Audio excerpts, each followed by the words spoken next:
Listo, ahora sí ya. Listo. Bueno, gracias. Bueno, entonces, a mi estimado, ¿sí le respondí la pregunta más o menos o no?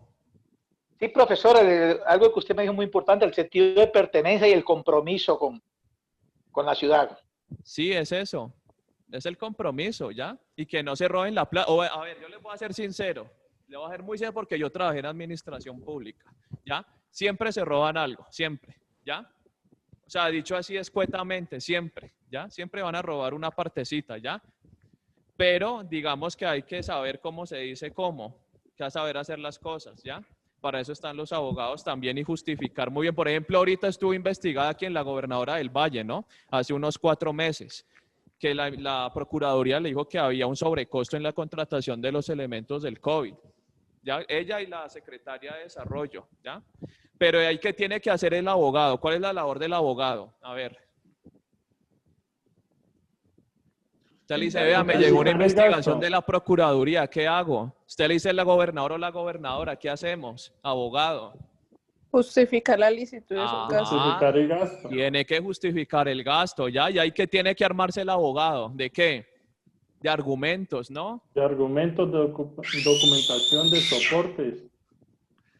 Eso está muy bien, argumentos, ¿ya? Y argumentos que no solo decir por decir, no, es que hay una pandemia y pobrecitos todos, no. Pruebas. Tienen que haber pruebas, tiene que haber documentales. un sustento económico, ¿ya? Decir, vea, es que esto valía tanto y no había más oferentes en el mercado, ¿ya?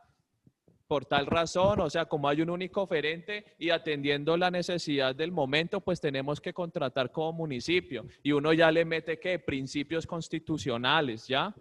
Todos los que hemos visto hasta el momento, ¿ya? Por eso les digo que esto es importante. ¿Listo? Bueno, entonces, bueno, ya entrando ya en materia, ¿ya? Que pasa es que esto es muy bueno. Este tema cuando uno habla de lo público, da para muchas cosas, pero es apasionante.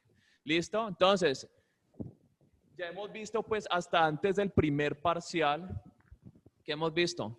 A ver, recuérdenme ustedes que están aquí. Las enfermedades de la hacienda pública, hemos visto, bueno, conceptos económicos. Ajá. Sobre el gasto público, los ingresos fiscales y la tributación.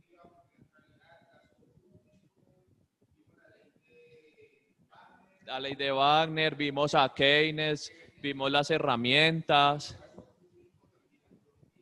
Los impuestos en la colonia. El proceso de la hacienda pública en Colombia. Ah, exactamente. Entonces ya hemos visto digamos, lo general, ya los propósitos de la hacienda pública, la historia de la hacienda pública, los principales impuestos a modo general. Y hoy vamos a ver entonces una parte importante. O sea, ustedes se acuerdan que la hacienda pública está dividida en dos partes, ¿cierto? ¿Cuáles son las dos partes? Las dos grandes partes de la hacienda pública. Gasto público. No, el gasto público. El gasto, los ingresos y los egresos. Los ingresos y el gasto público, ¿cierto? Listo. Entonces, vamos a empezar. Ya vimos el gasto público, lo vimos como en la antepasada clase. Y ahorita vamos a entonces a ver lo que es el ingreso, ¿ya? El ingreso. Entonces, vamos a estudiar la segunda parte más importante de la hacienda pública, ¿ya? Que son, ¿qué? Las entraditas del Estado. Vamos a ver de qué es que vive el Estado, ¿ya? ¿Podríamos decir la tributación? Exactamente, muy bien, Teófilo. Vamos a ver no vamos a ver tributario, digamos que en profundidad, pero pues sí vamos a ver ya, digamos, a manera general el tema tributario. Por lo menos hoy ya van a saber ustedes liquidar el impuesto de renta, más o menos. Bueno, les digo todo. De eso que ahorita muchas personas naturales y jurídicas están tributando. Sí. ¿Listo? Entonces, empezamos por la tríptica impositiva en Colombia, ¿ya? ¿Cuál es la tríptica impositiva en Colombia? Así le denominan doctrinalmente a las entraditas del Estado, ¿ya? Entonces, Profesor, señor. ¿son estas la renta, las ventas y el comercio exterior? Sí, señor. Aquí yo quiero que se acuerden muy bien de los conceptos del impuesto directo y los impuestos, ¿qué? Indirectos. Indirectos, ¿ya? Los directos, ¿cuáles son? ¿Qué es un impuesto directo? que caen directamente sobre las personas. Ajá. ¿Y los particulares indirectos? y Los determinadas. que caen sobre las actividades económicas que hacen las personas. Ajá. Muy bien. Listo. Entonces, estas son las entraditas del Estado, se las presento. Primero, el impuesto a la renta, ¿ya? Segundo, el impuesto al valor agregado sobre las ventas, ¿ya? Tercero, el impuesto al comercio exterior, lo que le llamábamos en la colonia, ¿qué? El impuesto, ¿qué? De aduanas, ¿no? Acuérdense que esos tienen unos abuelitos. ¿Se acuerdan de los abuelitos que hablamos en la historia de la hacienda pública? Sí, señor. Estimados, por favor, silencian los micrófonos. Por favor. Aquí, ¿dónde está? Seleccionar, finalizar. Ay, ¿dónde es que...? Listo, bueno, gracias. Entonces, no son exclusivos de ser producidos a nivel central. Por el contrario, un volumen creciente de recursos recaudados a nivel central se vienen transfiriendo hacia las entidades territoriales. Estas son las grandes entradas ya del Estado, ¿ya? De esto vive el Estado principalmente, ¿ya? Se los digo a modo general para que lo reconozcan, ¿ya? Para que ahora en adelante cuando ustedes escuchen en los comerciales, en la televisión, en las noticias, que el impuesto de renta, que el calendario tributario, que el impuesto al valor agregado, el IVA, pues que todos sabemos, pero que muchos no saben de qué se trata. Ya uno dice el IVA, sí, el que está en la factura cuando compras un producto dice es el IVA del 16 o el 19%. Y los impuestos al comercio exterior, ¿qué son qué? Los arancelarios. Ajá. Y eso que eso lo ve el derecho aduanero, ¿no? Ya a profundidad. Es más, yo ahorita vamos a ver derecho aduanero con los muchachos de tributario en este semestre. Es más, yo creo que vamos a tener un invitado especial, ¿ya? Más adelante. No sé si será de la DIAN, que nos va a compartir un poquito también de estos temas para que estén pendientes. Y de Hacienda Pública también, yo ando adelantando unos contactos en Bogotá, a ver si alguien del Ministerio de Hacienda también nos da una charlita sobre temas de Hacienda Pública. Me gustaría de la deuda pública, es que es un tema muy bueno, muy importante, el de la deuda pública. Y cómo está manejando actualmente el Ministerio de Hacienda el tema de la deuda pública de Colombia y más en estas épocas, que estamos endeudados casi que un 60% del PIB. ¿Listos? Bueno, seguimos. Entonces empezamos con qué. Dicen muchos que este es el papá de los impuestos en Colombia. La principal entrada que tiene el Estado, el impuesto a la renta. ¿Ya? Entonces, ¿qué es el impuesto a la renta? Empecemos por la historia. ¿Ya?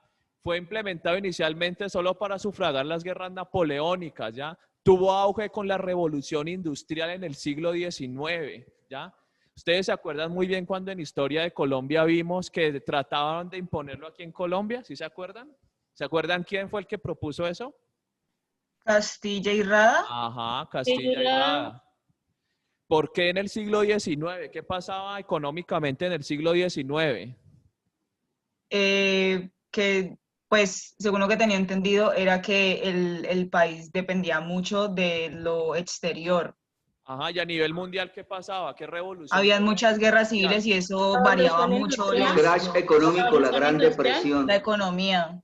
Sí, a ver, la depresión fue en el siglo XX y en el siglo XIX, ¿qué había? Una revolución que transformó todo. Industrial, ¿no? Revolución industrial. Ajá. Entonces, ¿qué pasa? Ya la economía sobre el agro ya dejó de ser tan importante y empezó a primar que la economía ¿qué? Industrial, ¿ya? ¿Y qué necesitaba la economía industrial para sobrevivir? Importar y exportar, ¿no? Vender, vender, vender en masa, ¿ya? Ya no eran, digamos, los beneficiarios, los grandes propietarios de tierra, sino que los industriales, los empresarios, ¿ya? Entonces, ese cambio de pensamiento, ¿ya? ¿Qué dijo al Estado? Dijo, no, hay personas, ¿ya? O sea, los únicos ricos, más bien dicho, no son los propietarios de las tierras. Los nuevos, digamos, ricos, ¿quiénes son? Los comerciantes, que son muchos más, ¿ya? Y esos comerciantes, esos empresarios que tienen a su cargo en su empresa, empleados, ¿ya? Que también ganan un salario, digamos que está creciendo un patrimonio, o sea, hay una prosperidad, hay una riqueza. Más allá de cuando eran, digamos, los estados monárquicos que solamente mandaba el rey, el señor feudal, y ellos eran los únicos dueños y señores de toda la producción, que eran muy poquitos, no eran muchos. Entonces el Estado no recibía muchas ganancias. En cambio, ahora cuando hay más producción, más enriquecimiento de la gente, entonces, ¿qué dice el Estado? Para sobrevivir ya puedo implantar otro tipo de impuesto. Y entonces aparece ¿qué? El impuesto a la renta, ¿ya? Que es sobre los ingresos individuales de cada persona. Ajá, exactamente. Entonces, si notan el origen, o sea, eso tiene una lógica económica, ¿ya? Por eso, ¿se acuerdan de la primera clase que nosotros veíamos sobre la economía? O sea, lo primero que nosotros vimos fue economía, lo que era el PIB, la macroeconomía, la microeconomía, porque es que todo lo que se habla aquí es en base de la economía, ¿ya? Y vuelvo y digo, el derecho es una ciencia instrumental, ¿ya? Que simplemente, ¿qué? Instrumentaliza las normas para determinar intereses económicos, ¿ya? Listo. En Estados Unidos fue implantado inicialmente para sufragar la guerra civil de 1862, que es la guerra de la gran ¿qué? Secesión en Estados Unidos, la guerra de secesión. Entonces, fíjense que para uno hacer una guerra, ¿qué necesita? Un Estado. Dinero. Plata, ¿no? Eso no lo hacen con 3 pesos. Bolívar, ¿qué tuvo que, antes de iniciar la campaña libertadora, cómo consiguió la plata para iniciar su campaña? Con ¿Qué Inglaterra hizo? y Haití. Ajá, se fue con Inglaterra y se fue a Haití. ¿A qué? A que le hicieran un préstamo. Nuestro primer acreedor a nivel internacional, ¿cuál fue? Historia. Inglaterra. Inglaterra. ¿Ustedes se vieron la película de Netflix? ¿La de Bolívar? Uy, no, en serio, tienen que vérsela. Los que no saben mucho de historia, véansela. Es espectacular esa serie. Es nueva. O sea, es incluso muy romántica y apasionante cuando hablan de Manuelito y de Bolívar. Y cuando se le muere la primera esposa a Bolívar, no, o sea, yo lloré, créanme lo que sí. Es como cuando a usted se le muere la mujer que ha amado toda su vida, pero así se le muere y usted no tiene otra mujer más en la vida que a quien amar. Es el primer amor. Entonces imagínense que le muera el primer amor a ustedes. ¿Qué hacen? Duro, ¿no? Listo, pero se la recomiendo, o sea, ahí aprenden de todo esto un poquito, o sea, la verdad es una serie genial, o sea, se la recomiendo muchísimo. Entonces, volviendo al tema, ya, fue implantado inicialmente para sufragar la guerra civil, ya, y la industrialización del país se implementa finalmente a principios del siglo XX. Volvemos a Colombia. ¿Quién implantó aquí en Colombia el impuesto a la renta? Esteban Jaramillo. Esteban Jaramillo, ¿cierto? En la ley que en 1900, ¿qué? 18, si no estoy mal. 1918, muy bien, Isa. La monitora estrella. Seguimos. Lo que veníamos diciendo ahora, Colombia a partir de su independencia de la corona española dependió del impuesto ¿qué?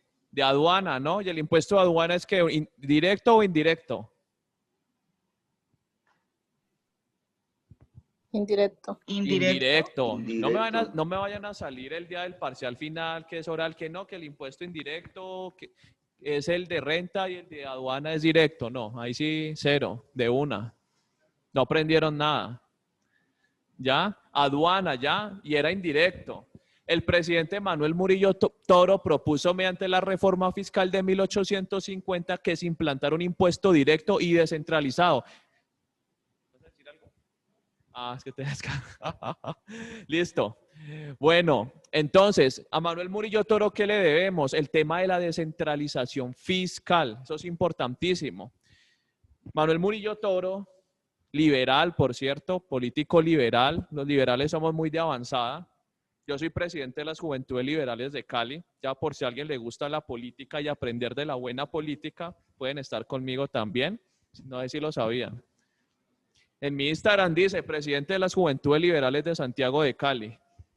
Yo mantengo reuniéndome con los concejales, con los diputados, y aquí, por eso es que lo público es chévere.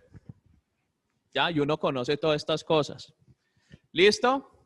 Entonces, quienes quieran conocer un poco más de la política, pueden estar conmigo también. Se aprende demasiado y es muy chévere. Uno le sirve al pueblo de una forma muy, muy buena.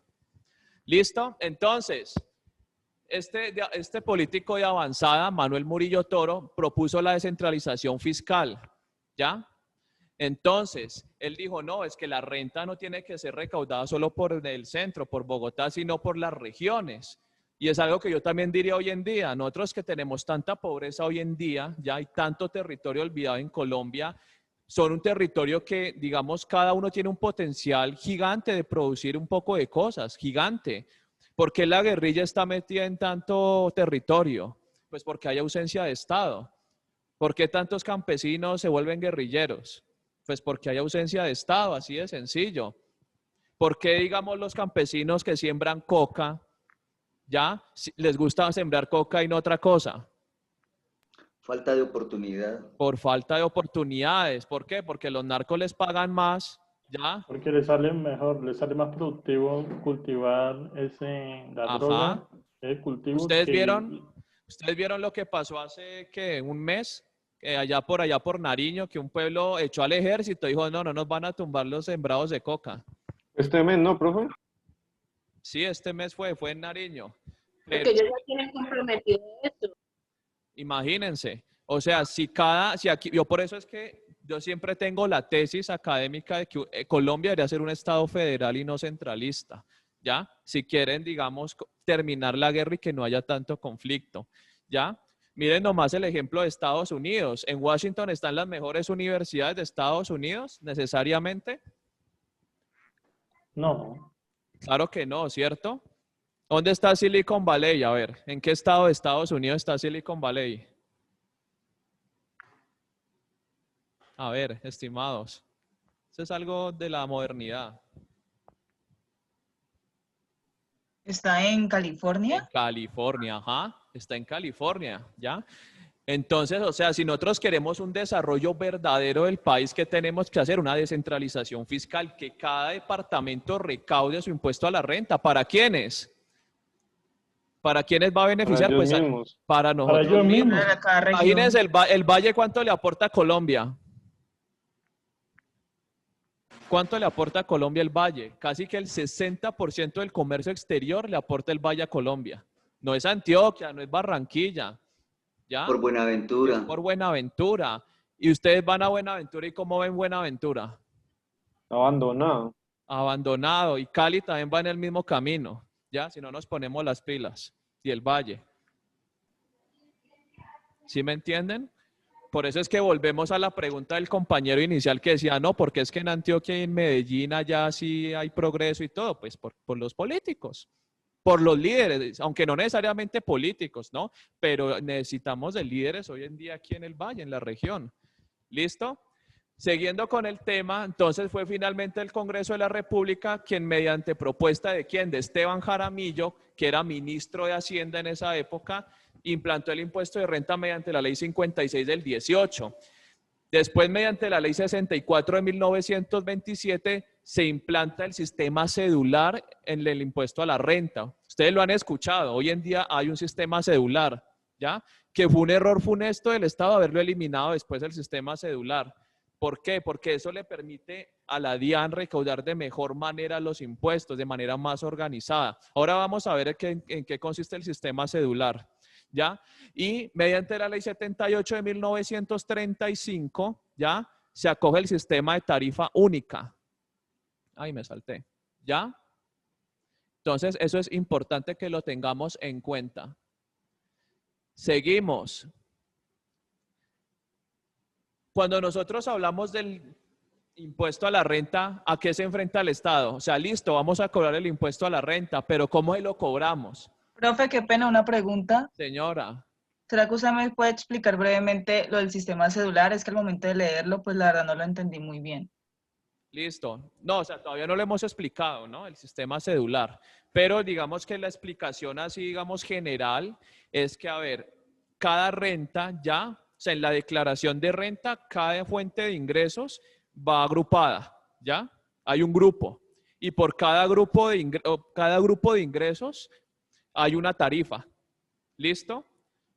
Es como la que ahorita hay de la división de la actividad económica. Ajá. Según el RUT, Entonces, ¿no? por ejemplo, capitales fijos, ¿cuáles? O los activos fijos, ¿cuáles son los activos? En el grupo de activos fijos que entra. ¿Qué es un activo fijo? No, en el caso de las personas naturales. ¿Qué activos fijos usted tiene? Una Se puede decir que casa, la casa, eso, una fábrica, una casa, una finca, eso, listo.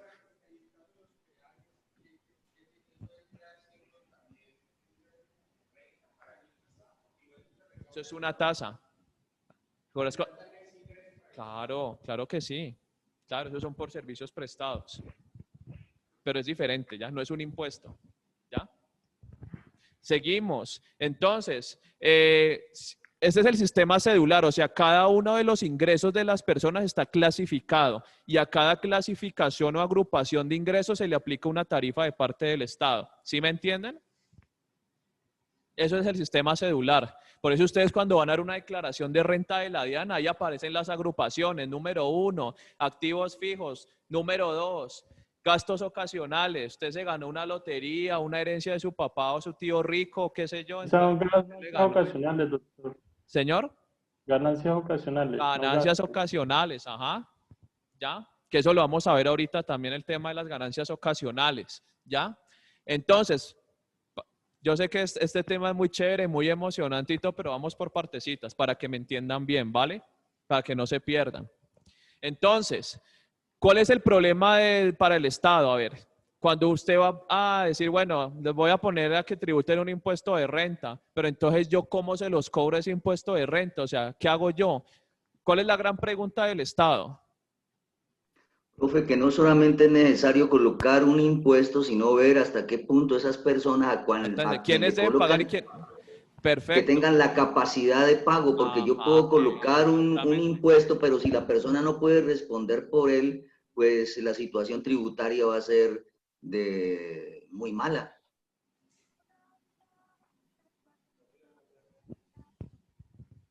Muy bien, Teófilo, muy bien, muy bien. Así es, Teófilo siempre piloso.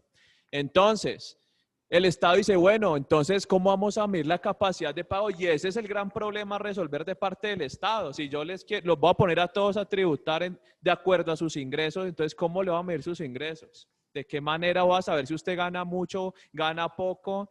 A veces nosotros decimos popularmente, no, es que el señor parece descachalandrado, pero usted va a la casa y vive en una super casa. ¿Ya? Por ejemplo. ¿O no les ha pasado eso? Bastante. Oiga. ¿Sí o no? Por eso es que uno tiene que manejar, o sea, una cosa que tienen que... manejar el bajo perfil. Eso, el bajo perfil. Profe, Tiene que sí, manejar el bajo pasamos. perfil, ¿en serio? Aquí, no sé si de pronto hay mucha gente, profe, va a poner un ejemplo de, si conocen, hay varios que conocen ese puesto que hay de jugos con empanadas que queda aquí por el norte. Eso es como la Cuarta Norte. Jugos con, ¿cómo se llama? No, pues no sé, sé que son unos juguitos granizados con empanadas. Yo sé que hay varios que a veces lo conocen. Eso queda aquí por la carrera, detrás de la carrera quinta. Bueno, espero Y que el nos señor, invites, aunque sea, ya que nos el van a hacer dar dueño, ganas. el dueño de eso, uy, es el Vea, señor que es arapudo. no, es que El en señor serio. es súper arapudo.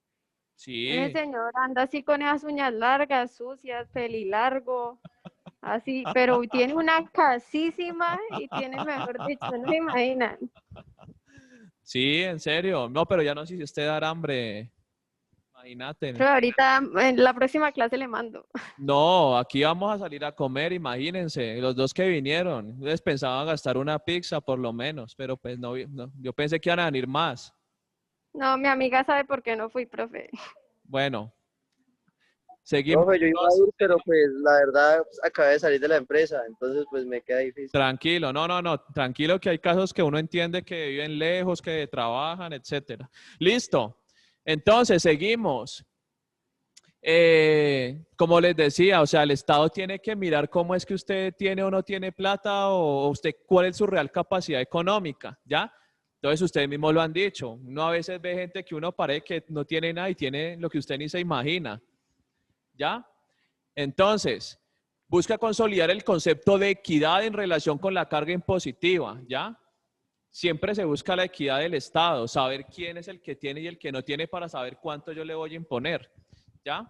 Entonces, hay criterios, el Estado, y a través de la historia, ha tenido varios criterios para medir la riqueza de las personas, para saber cómo es que se mide eso.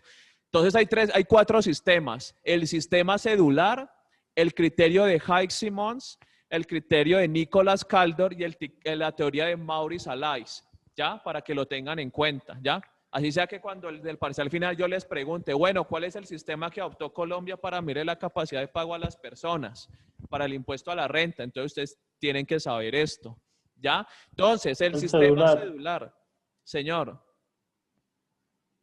Que Colombia Profe, utiliza ¿puede el sistema cedular. repetir el nombre? Ya voy. Bueno, eso está en las diapositivas que yo ya les he enviado. ¿Puede ¿cierto? repetir el nombre? Yo eso se los envié ya las diapositivas al correo, ¿ya? Pronto para que no se vayan a desnucar ahí escribiendo. Profe, ¿son otras o son las mismas que estamos mirando ahorita? ¿Cómo así? Dice que yo considero, usted envió un cúmulo de diapositivas. Sí, es esa. Y de parte de esa es la que estamos viendo aquí, ¿cierto? Sí, es la misma, es la misma. Vale. Es la misma, ¿ya? O sea, esto no tiene pierde, ¿ya? Entonces, el sistema cedular mide la capacidad de pago de conformidad con las actividades económicas de los contribuyentes, ¿ya? Es decir, consultando el origen de las ganancias. Cuando ustedes vayan a ver o escuchen el origen de las ganancias, en el idioma tributario se conoce como las fuentes de ingreso, ¿ya? ¿Cuál es su fuente de ingreso? Entonces, aquí se consultan las fuentes de ingreso. Entonces, las rentas del trabajo, rendimientos de capital inmobiliario, rentas de inversiones inmobiliarias, ¿ya? Es el sistema cedular que vimos ahorita. Está el criterio de Hayek-Simons. Dice, la capacidad de pago se mide de conformidad con la totalidad de ingresos obtenidos por el contribuyente en un periodo de tiempo, además de las variaciones que su patrimonio experimente, ¿ya? Entonces, aquí en este criterio de Hayek-Simons, ¿qué se tiene en cuenta? Las ganancias ocasionales, ¿ya? Las variaciones del capital. Puede que su capital varíe de un año a otro, ¿ya? O sea, su capital no siempre va a ser el mismo todos los años. Siempre va a tener un incremento o un decrecimiento, ¿ya? Está el criterio de Nicholas Kaldor, ¿ya? Según el cual señora. La que acabaste de decir fue la que se aplicó la que se aplica en Colombia, ¿cierto? Sí, el criterio de Hayek-Simons. Ok, gracias. ¿Listo? Bueno, pero ya vamos a concluir eso, ¿listo? Criterio de Nicholas Kaldor, según el cual se calcula la capacidad de pago de una persona no en función de lo que recibe, este es al contrario del resto, sino en lo que gasta, ¿ya?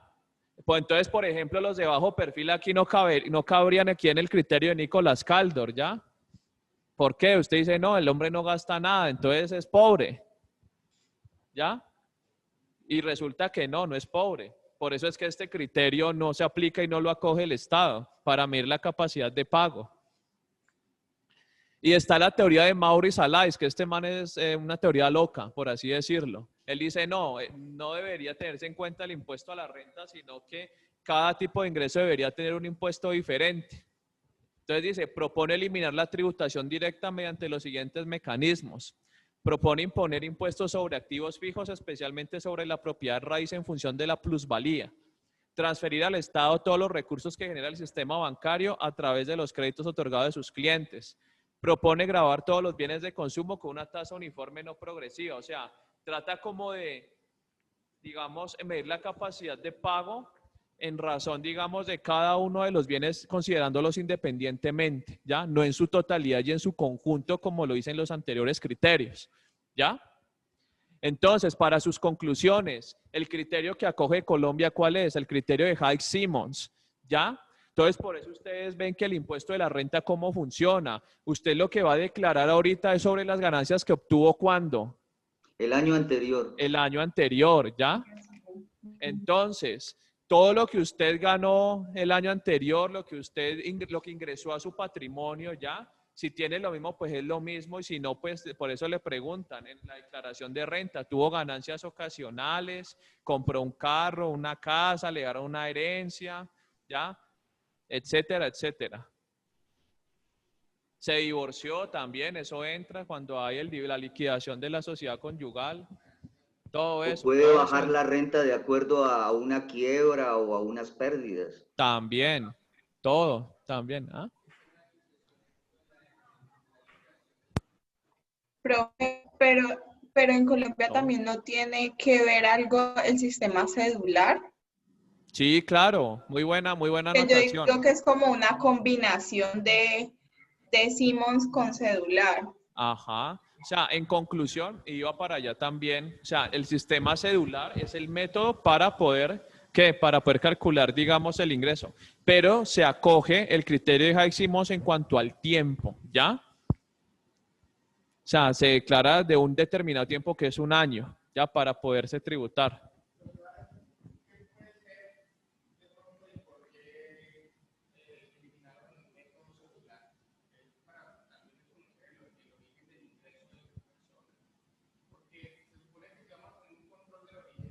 Profesor.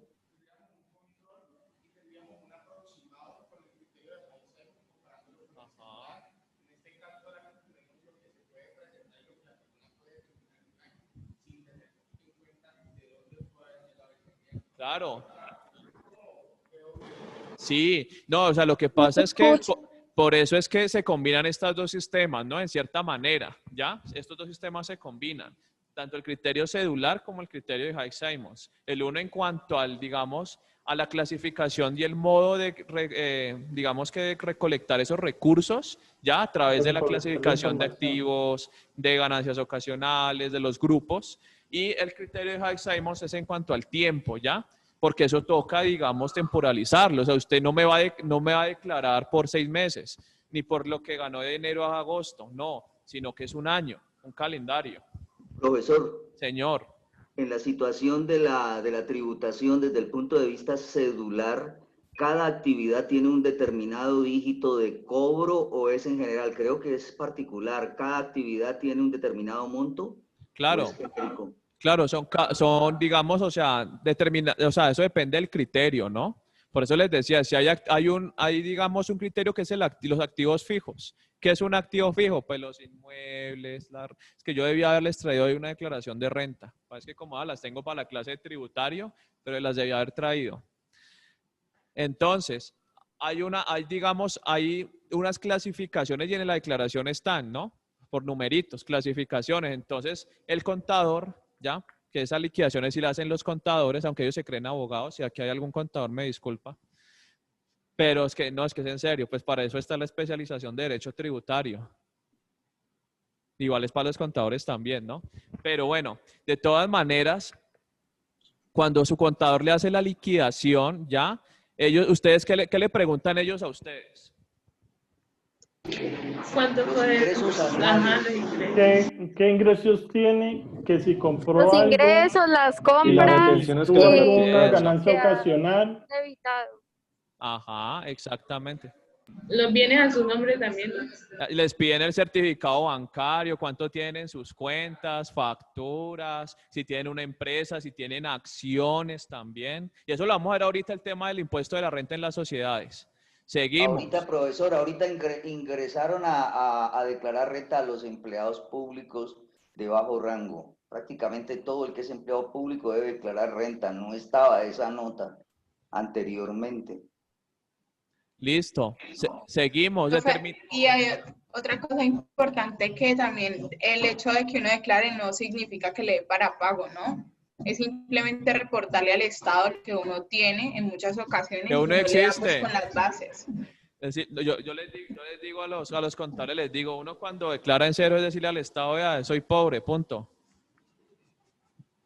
Así de sencillo. No es en serio, no, es en serio, porque usted pues, ¿qué va a declarar?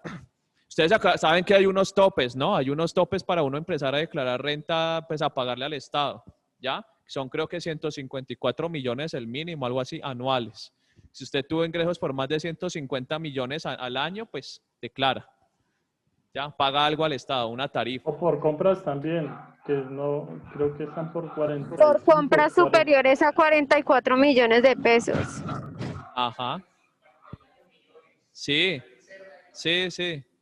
Pero bueno, por eso es que muchos grandes empresarios dicen, no, es que eso yo no lo voy a pagar y empieza la elusión de impuestos, a eludirle impuestos, la evasión de impuestos. Bueno, eso ya después, uno lo ve en tributario, el tema penal y sanciones administrativas. Es chévere, esa parte es chévere. Bueno, determinación del impuesto a la renta, ¿ya? Entonces, ¿cómo se determina? ¿Ya? Entonces, bueno, esto es algo general, ya esto uno lo ve en tributario de manera especialmente, eso lo voy a ver ahorita con los de tributario a final de mes, enseñarles a liquidar un impuesto a la renta, ¿ya? Pero aquí es de manera general, pues para que no se me vayan a enredar, ¿ya? Entonces, se acoge el criterio de la imposición del impuesto sobre un determinado porcentaje de los ingresos de los contribuyentes durante un periodo de tiempo anual, ¿ya? Ese es el criterio en Colombia. ¿Qué es el criterio de cuál? De Hyde-Simons, ¿ya? Se agrupa, entonces, ¿cómo se hace? Primero, se agrupa la totalidad de las rentas del contribuyente en un solo conjunto, cualquiera sea su origen. ¿Eso qué da? La renta bruta, ¿ya? Esa es la famosa renta bruta, o sea, todos los bienes que usted tiene, punto. ¿Cuánto suma todos los bienes que usted tiene? Súmelos, ¿ya? De ahí que se descuentan las rebajas, devoluciones, descuentos. Del resultado de ese descuento quedan, ¿qué? Los ingresos netos, ahí se le llama, ingresos netos, ¿ya? Cuando son las sociedades comerciales, ¿ya? Se descuentan sobre dichos resultados los costos de producción, ¿ya? Eso es un tema de política económica, por cierto. Aquí ya también empieza a jugar un poco la política económica, ¿no? Eso lo vamos a ver ahora con las sociedades, ¿ya? Es decir, todos los gastos en que se incurre en el proceso productivo. De esta deducción llega a la renta bruta en dichas sociedades, en las sociedades, ¿no? Entonces, en materia societaria, no solo se tiene el capital de la sociedad, ¿ya? O sea, tiene una fábrica, tantas máquinas, las utilidades fueron de no sé cuántos millones, sino también que el costo de la producción, ¿ya? ¿Cuánto invirtió usted en comprar la máquina? Ya una máquina para producir, pues, qué sé yo, lo que usted produzca. La materia prima, la maquinaria, ¿ya? Se deduce. Y en las sociedades, después de hacer esa restica, ¿ya? Se llama la renta bruta, ¿ya? La renta bruta en las personas naturales está allá arriba. Simplemente es la sumatoria de su patrimonio, ¿ya? Y se le descuentan las rebajas, devoluciones, ¿ya? Ahora, sobre la renta bruta, ¿ya? Se descuentan deducciones o gastos generales, los que hablamos anteriormente, y se llega ¿a qué? A la renta líquida, ¿ya? Concepto de renta líquida. ¿Listo? Ahí va quedando un resultado. Profe, un momentico, qué pena. A ver, señora. A ver si entendí. La renta bruta en personas naturales son la suma de todos los activos, todo lo que tienen. Ah, sí. Y en las sociedades es eso, pero se le resta los costos de producción. Ajá. Ah, ok, entonces entendí bien. Gracias, profe. Listo. ¿Listo? Ahora vamos a hablar de las sociedades. Como les digo, que las sociedades opera de una manera un poquito diferente del impuesto a la renta. ¿Ya? Listo. Entonces, sobre la renta bruta se descuentan las deducciones y gastos llegándose al concepto de renta líquida, ¿no? Ya lo dijimos ahorita, en las personas naturales. Sobre el valor final de la renta líquida se sabe la capacidad de pago de un contribuyente, ¿ya? ¿Y qué tarifa le es aplicable, ya? Eso es importante. Sobre esas deducciones y gastos generales también entran los pasivos, ¿no? Acuérdense que activos menos pasivos, ¿cuánto es? ¿O qué es? ¿Qué concepto? Contabilidad. Patrimonio. El patrimonio, ¿ya? Entonces, cuando ya se hace la ecuación patrimonial, así la llaman los contadores, la ecuación patrimonial, activo menos pasivo igual a patrimonio, ¿ya?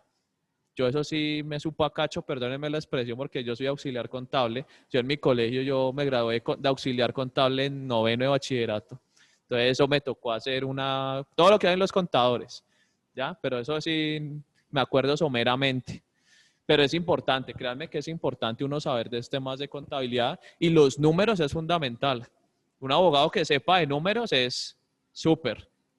Y todos deberíamos saber de números. Porque es que muchos dicen, no, yo estudié Derecho porque yo no me gustan las matemáticas, ni el álgebra, ni el cálculo, ni una regla de 3. Y eso es pan de cada día en el Derecho, la regla de 3, y ustedes no lo saben.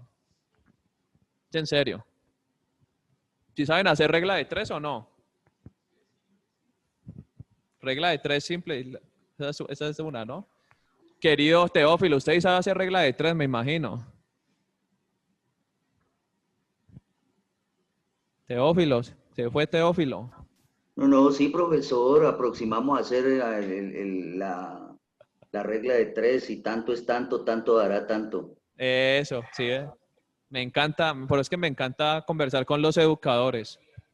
Me encantan las pedagogías de los educadores, muy bueno. Hay muchos que la tienen muy clara. Listo, seguimos.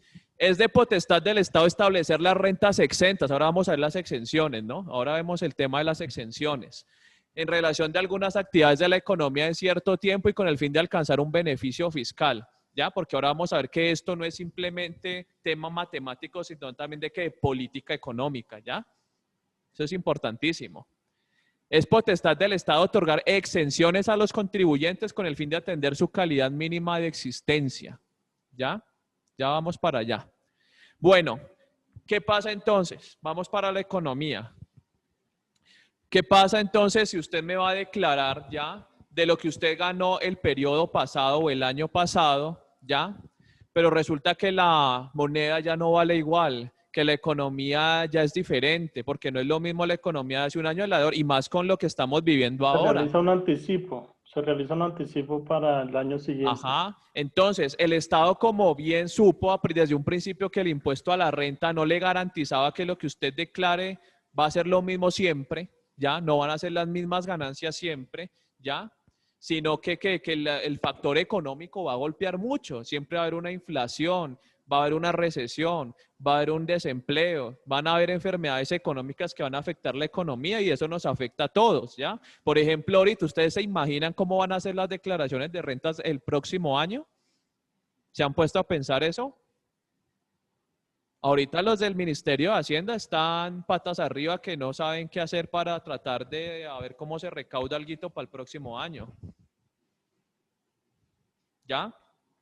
Ojalá Dios quiera que tengamos la... Profe, esa declaración de renta se cobra durante todo el año, cada uno en un determinado momento, de manera que eso es un flujo constante. Claro, no, claro, pero digamos que la declaración yo la hago en el calendario tributario del próximo año, ¿no? Sobre lo que yo gane este año, ¿ya? Entonces, digamos que para hacer, digamos, una abrebocas a este tema, estamos hablando esto, y entonces el Estado que dijo, no, hay ciertas retenciones y anticipos, ¿ya? ¿Para qué? Para que entonces lo que se va a declarar dentro de un año, pues venga y páguemelo de una vez, ¿ya?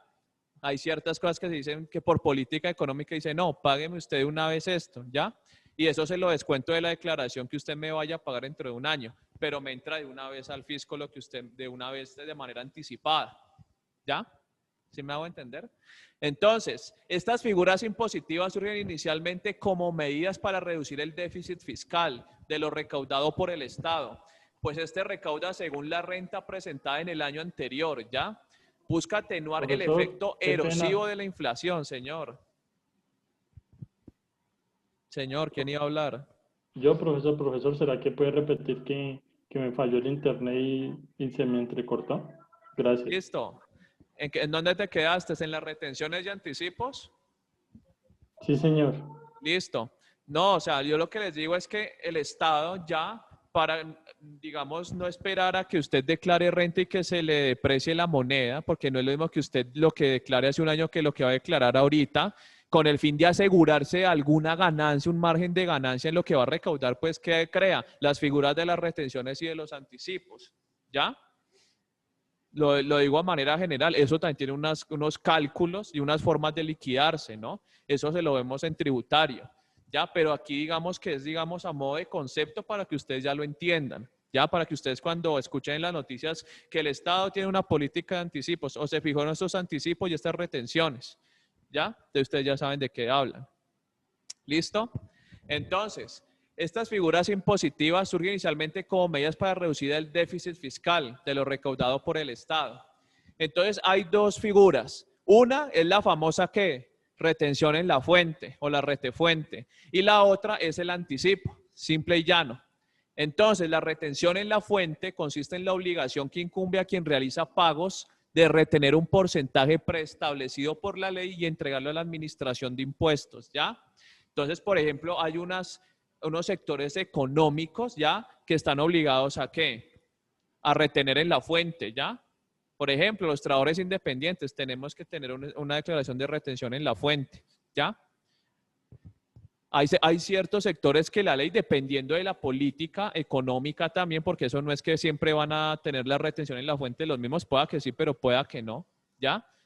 Entonces, por ejemplo, hay sectores económicos que dan mucho dinero, son muy productivos. Entonces el Estado dice, venga, deme de una vez entonces lo que usted me va a pagar por declaración de renta de manera anticipada. Entonces, retención en la fuente. Le graban eso, ¿ya?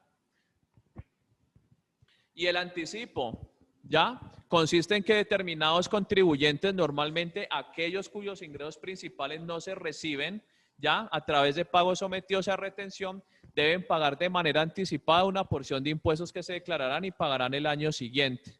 El tema del anticipo es más para las personas naturales. Yo en la experiencia más o menos he podido ver eso, ¿ya?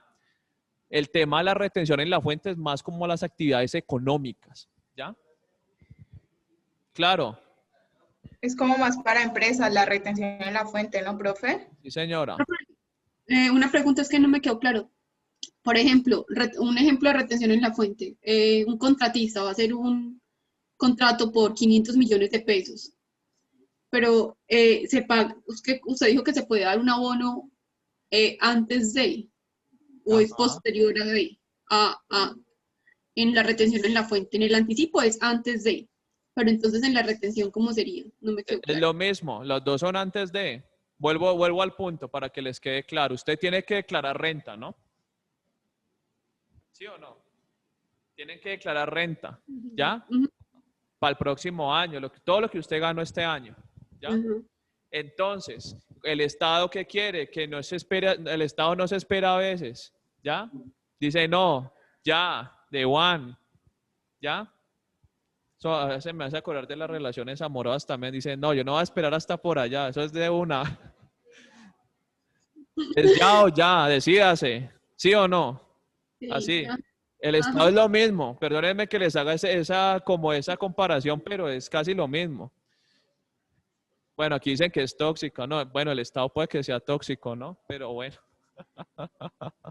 Bueno, entonces, estimada Diana, entonces, cuando la retención en la fuente, ya, cuando hablamos de retención en la fuente, ya, es, digamos, algo que el Estado se va a cobrar desde antes para que se declare renta. Por ejemplo, eso tiene que hacerlo sobre ciertos sectores económicos, sectores económicos de acuerdo a sus ventas ya tienen que retener en la fuente ya un cierto porcentaje de esas ventas, pueden ser mensuales o pueden ser trimestrales, ya, eso depende de la ley que fije la retención en la fuente, pero eso es que antes del año en que usted va a declarar renta, ¿ya? O sea, la generalidad es la renta, ¿no? Usted tiene, ese es el deber general suyo de declarar la renta, ¿ya? Y de pagar al final. Profe, ¿cómo así que depende de la ley que determine la retención de la renta? O sea, ¿hay para diferentes personas diferentes retenciones? Claro, pónganme cuidado. Hay algunas actividades que no incluyen la retención, ¿no? Ajá, exactamente. O sea, eso, a ver, vuelvo al punto. Eso depende de política económica del Estado. Porque al Estado, ¿qué le conviene? Pues que los que más generen ingresos, los que más, digamos, ganen utilidades, ya, pues ellos son los que pues dicen, bueno, venga, págueme de una vez para que ese dinero no se deprecie al año de que usted me va a pagar la renta.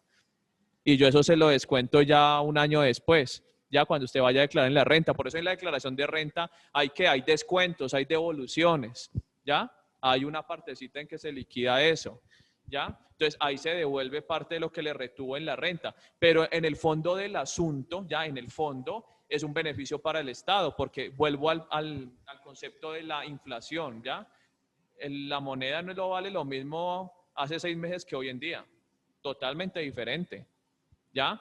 Entonces, ¿quién asume finalmente el costo de la depreciación de la moneda? El declarante. El declarante, claro. Entonces el Estado siempre busca ya, por eso les decía, él quiere ya, que le paguen ya ciertas cosas. Ya, no se va a esperar hasta un año que usted declare renta, porque la plata no va a tener el mismo valor. ¿Sí me hago entender? Ahora, la diferencia entre la retención de la fuente y el anticipo es que el anticipo es más para las personas naturales, ¿ya? En cambio, la retención en la fuente ya depende de grandes sectores de la economía, ¿ya? ¿Ya?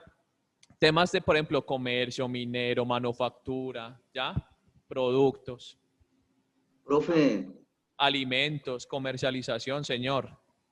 No, pero pues en ese caso de la situación de la retefuente como aspecto de empresa fuerte económicamente, pues no sé por qué, pero a los empleados particulares, como el caso nuestro, a los docentes, nos hacen retención en la fuente. No entiendo por qué eso. Adivine. Depende del salario. No, los salarios, estos salarios siempre... Adivine. No, profesor, ahí es la pregunta. A ver, lo que pasa es que, y eso incluso es para los mismos contratistas, ¿no? Y uno dice, no, pues uno es contratista y uno gana hacia mucho 2 o 3 millones. Sí. ¿Ya? Y para uno es muy poquito, y es poquito, pues viéndolo bien. Y le hacen retefuente, profe. Sí, claro, no, a mí también me han hecho retefuente más de una vez. Pero, ¿qué pasa? Para el Estado, ¿quién es pobre? ¿Qué ha dicho el DANE?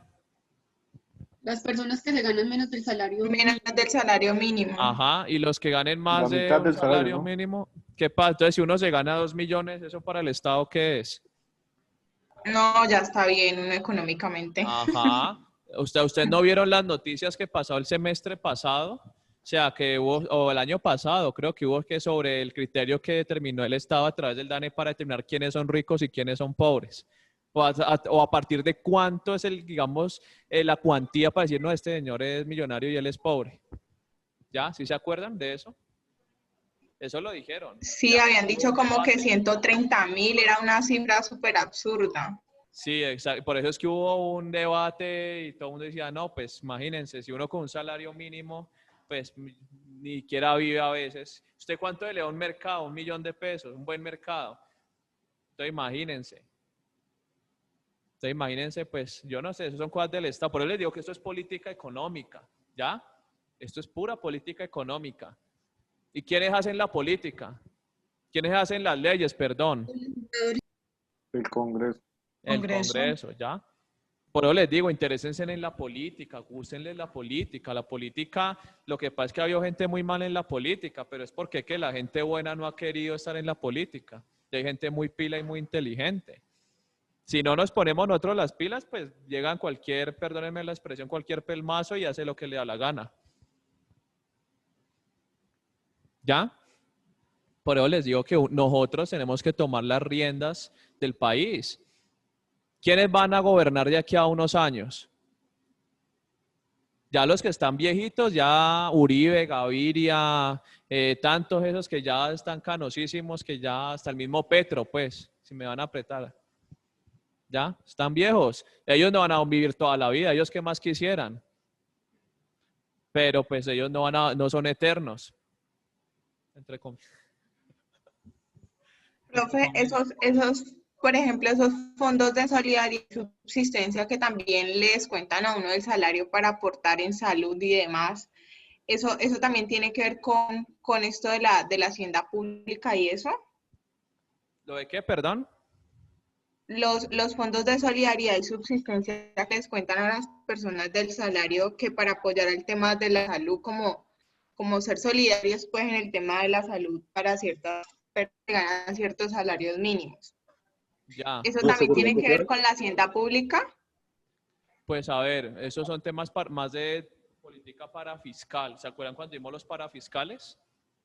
Ya que hay fondos, eso depende de los sectores económicos, ¿ya? Por ejemplo, el tema de la salud, ¿ya? Lo que pasa es que, a ver, ¿se acuerdan cuando nosotros tuvimos el debate cuando dijimos si los copagos eran tasas o eran contribuciones? ¿Se acuerdan? Yo les decía que yo les alegaba que eran contribuciones, ¿ya? ¿Es por qué? Porque, por ejemplo, el Estado crea fondos, ¿ya? Para subsidiar una actividad en especial que pueda que sea misma del Estado, ¿ya? La salud la presta el Estado, por ejemplo, esa es su responsabilidad. Pero a veces necesita más platica, ¿ya? Porque el Estado, ¿qué dice? No hay plata, ¿ya? Exactamente, entonces dice, no, vamos a crear una tasa, ¿ya? Entonces un fondo, entonces vamos a poner a todo el mundo a que contribuya en ese fondo, y es un parafiscal, ¿ya? ¿Sí me hago entender? Profe, parte de eso es lo que se llama economía solidaria. Bueno, que eso es diferente, no, a ver, pilas, aquí sí... Perdón, profesor, lo trato de decir y usted me corrige. Tranquilo, mi querido Teófilo, vea.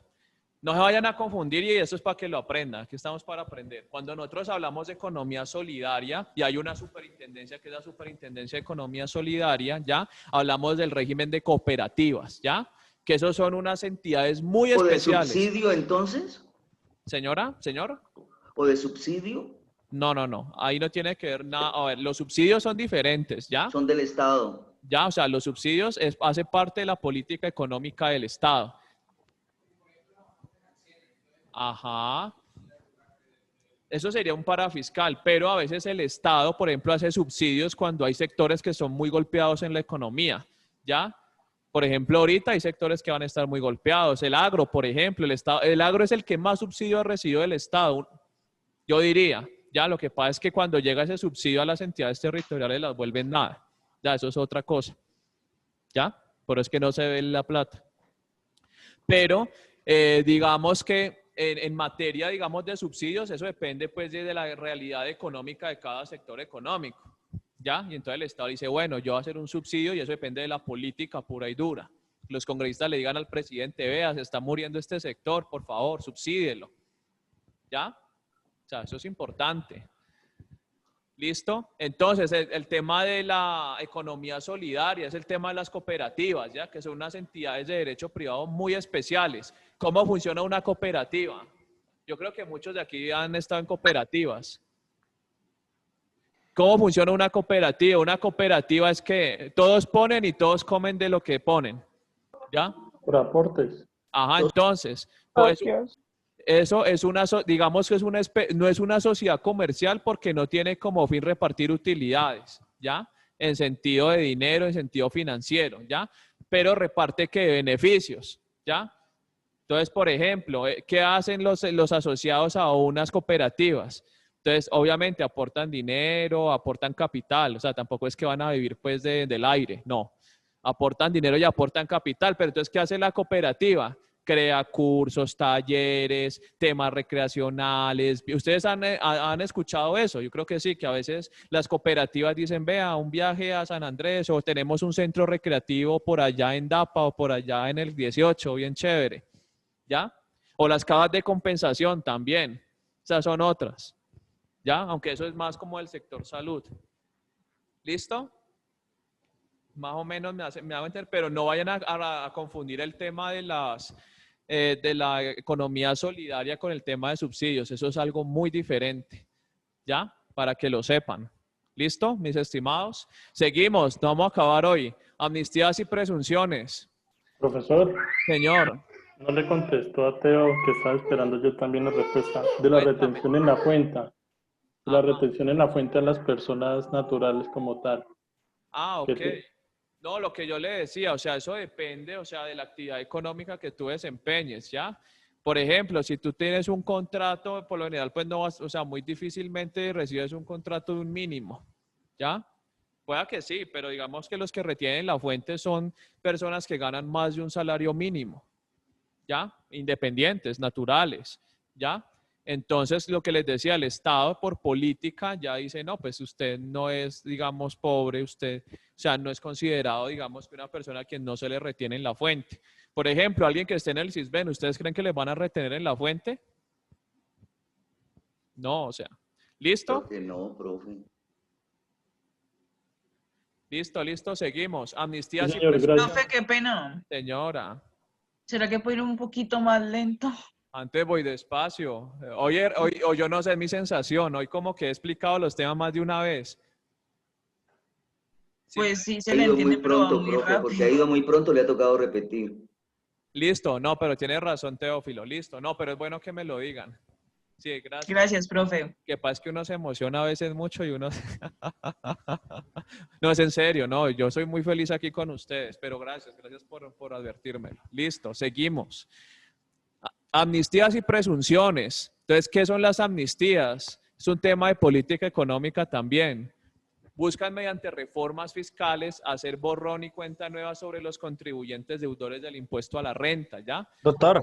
Señor. Es que me quedó una duda. Cuénteme. ¿Las cooperativas son reguladas también por la Superintendencia Financiera? No. A ver, pilas. Entonces, ¿por qué no son consideradas captadoras de dinero? A ver, ellos tienen un régimen especial, ¿no? Tienen un régimen especial. Ellos, a ver, son creadas mediante la ley, ¿ya? La Superintendencia de Economía Solidaria es la que las vigila, ¿ya? Vigila que ellos cumplan su objetivo y su cometido social, ¿ya? O sea, claro, ellas captan dinero, pero pues son una captación legal de dinero, ¿ya? Siempre y cuando estén registradas, ¿no? Pues que cumplan todos, digamos, los requisitos legales y formales. Porque hoy, y eso es un buen punto, por ejemplo, hoy en día hay mucha entidad de garaje que uno dice, cooperativa y yo no sé qué. Aquí su dinero rinde, rinde, rinde. Ya, y cuando usted va y eso es una cosa que ni siquiera está en Cámara de Comercio, no está reconocida por la Superintendencia de Economía Solidaria, como por ejemplo los bancos, ¿de quién están vigilados los bancos? ¿Quién los vigila a ellos? La Superintendencia Financiera. La Superfinanciera. Ajá. Entonces, ¿qué pasa? Cuando pasan esos casos, valga la redundancia, ¿qué dice el Estado? No, ahí puede haber que un lavado de activos, ahí hay captación ilegal de dinero, captación masiva de dinero, ilegal, y eso sí es un delito. ¿Ya? ¿Te acuerdan el caso del DMG, de las pirámides, ¿cómo es que es? DRF, todos esos, que fue como unos 5 años que pasó ese fenómeno. Ya, yo me acuerdo muy bien. Lo que pasó hace poquito con las libranzas. Eso. Vea, ustedes van por la plaza de Caicedo y a cada esquina dice, vea, le presto, vea, le damos, haga parte de esta entidad financiera, yo no sé qué. Bueno, eso ahí uno, en una esquina recibe como 3 propuestas al mismo tiempo. Eso. Hasta en Telepacífico dicen, no, usted con nosotros es a 0% de interés. Bueno, en fin. Y eso es lo que el Estado, digamos que es el gran reto de la lucha del Estado contra esas entidades, ¿ya? Porque eso debajo hay muchas cosas raras. Sí. ¿Listo? Sí. Bueno. Ese tema de lo de las cooperativas, el tema incluso del gota a gota, eso es algo interesante de estudiarlo, ¿ya? Que uno siempre a veces lo ve por la parte mala, ¿no? Pero usted va a ver el tema económico, sociológico y es interesante, muy interesante. Y eso es algo que el Estado nunca va a recibir una declaración de renta ni un impuesto, por ejemplo. Y por ahí se mueven muchos capitales, mucho dinero. ¿Ya? ¿Listo? Seguimos. Amnistías, vuelvo y repito, buscan mediante reformas fiscales hacer borrón y cuenta nueva sobre los contribuyentes deudores del impuesto a la renta, ¿ya? Entonces, ¿qué pasa con las amnistías? Lo que hizo la última reforma tributaria. Dijeron, bueno, aquí hay gente que está debiendo, nunca ha pagado renta y es rica, tiene bienes en Colombia y tiene bienes en Europa, en Estados Unidos. Entonces, ¿qué hacemos? Si nosotros le decretamos la sanción de la DIAN, ¿ya? Entonces tienen que pagar una multa altísima. Y esa gente nunca la va a pagar. Entonces, ¿qué? Se van a quedar ahí morosos. Entonces viene el gobierno y dice, no, política de amnistía. La amnistía es como los indultos son una política de gobierno, ¿ya? Al igual que en el derecho penal. Esto es pura política del gobierno. Entonces, Profe, qué pena. O sea que en el caso del impuesto a la renta, al momento de sumar todos los activos, ¿también se suman los que están en el exterior? Sí, señora. Y eso es más, esa es mi clase mañana de tributario. El tema personal y el tema territorial para determinar los tributos. Ese es mi tema de mañana en tributario. Eso va a estar apasionante mañana. Eso va a estar genial. Sí, claro. Claro que sí, Isa. ¿Ya? Oye, a mí si en el exterior también me retienen la renta por declararla ya. ¿Tengo que declararla también acá en 2 ocasiones? Claro. Por eso es que el Estado, ¿ya? ¿Qué es el reto que tiene el Estado al momento de tributar? Evitar la doble tributación para las personas. ¿Por qué? Porque uno cuando estudia derecho tributario ve el principio de equidad, ¿ya? Y el principio de justicia fiscal. ¿Qué significan esos principios? De que usted le van a cobrar de acuerdo a qué? A su ingreso, a su capacidad económica, pero entonces resulta que, o sea, no puede el Estado abusar de su capacidad económica tampoco, ¿ya? Porque usted contribuye, pero contribuye por solidaridad al Estado para que el Estado pues lo invierta en obras públicas, en el bienestar social, ¿ya? Pero si eso no pasa, ¿sí me hago entender? Entonces, resulta que el Estado dice, no, yo a usted no le puedo tributar 2 veces. ¿Por qué? En principio, ¿no? Porque usted tiene tanto bienes en Colombia como también recibe una renta en el exterior. Usted tiene un inmueble en Miami, por ejemplo, y eso usted le reporta dólares por la renta que tiene de ese bien. O tiene acciones en una empresa en Estados Unidos o en España o en Inglaterra, qué sé yo. ¿Ya? Entonces, ¿qué pasa ahí? Ahí siempre hay una doble imposición y el Estado tiene que buscar con ese otro Estado, ese otro país, ver cómo hacen para que no se abuse de esa capacidad económica. Pero lastimosamente en Colombia, ¿qué pasa? Colombia tiene muy poquitos tratados, eso se llaman convenios de doble imposición, los CDI, ¿ya? Entonces Colombia, digamos, no tiene muy poquitos CDIs con otros países. Entonces, ¿qué le pasa al ciudadano que tiene esos bienes en otro lado? Tiene que tributar doble, ¿ya? Le tributan por lo que gana acá y por lo que gana allá, aquí en Colombia, por un criterio, el de la nacionalidad, usted es colombiano, punto, ¿ya? Profe. Claro, pero pero tienes una fuente de ingresos, ¿ya? Y eso, y es más, aunque hay un criterio, y eso es lo que vamos a ver mañana, por ejemplo, en tributario, los criterios, ¿ya? Por ejemplo, hay dos criterios, el de residencia y el criterio de la espacialidad, ¿ya? Entonces, el criterio de la residencia es de que si usted, digamos, reside por más de 183 días en Colombia, o dentro de los más de 183 días, usted tiene que tributar en Colombia, convierte en residente fiscal, ¿ya? Entonces, tiene que tributar.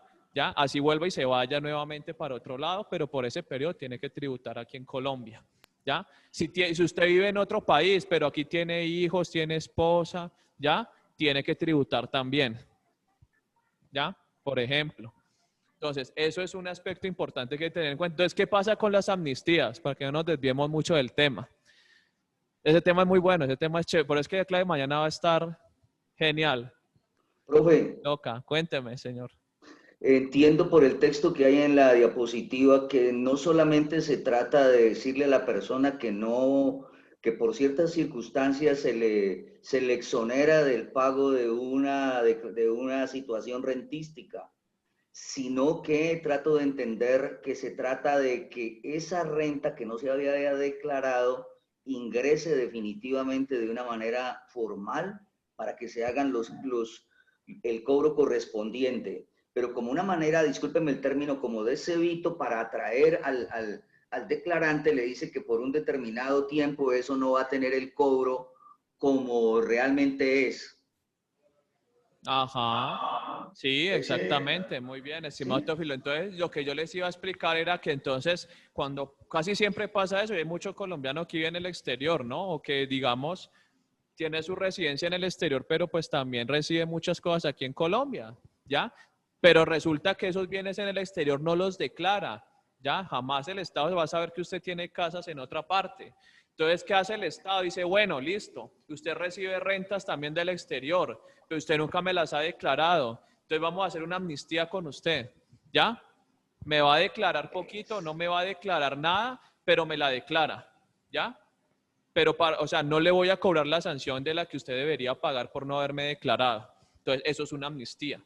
Correcto. ¿Ya? Entonces le dice, bueno, listo. Entonces, eso es política del gobierno, que eso en cada reforma tributaria hay los agarrones que ustedes ni se imaginan, ¿ya? Entonces los comunistas dicen, no, ¿y por cuánto tiempo va a ser esa amnistía? Y le va a dejar de entrar al Estado no sé cuánto dinero, ¿ya? Entonces, claro.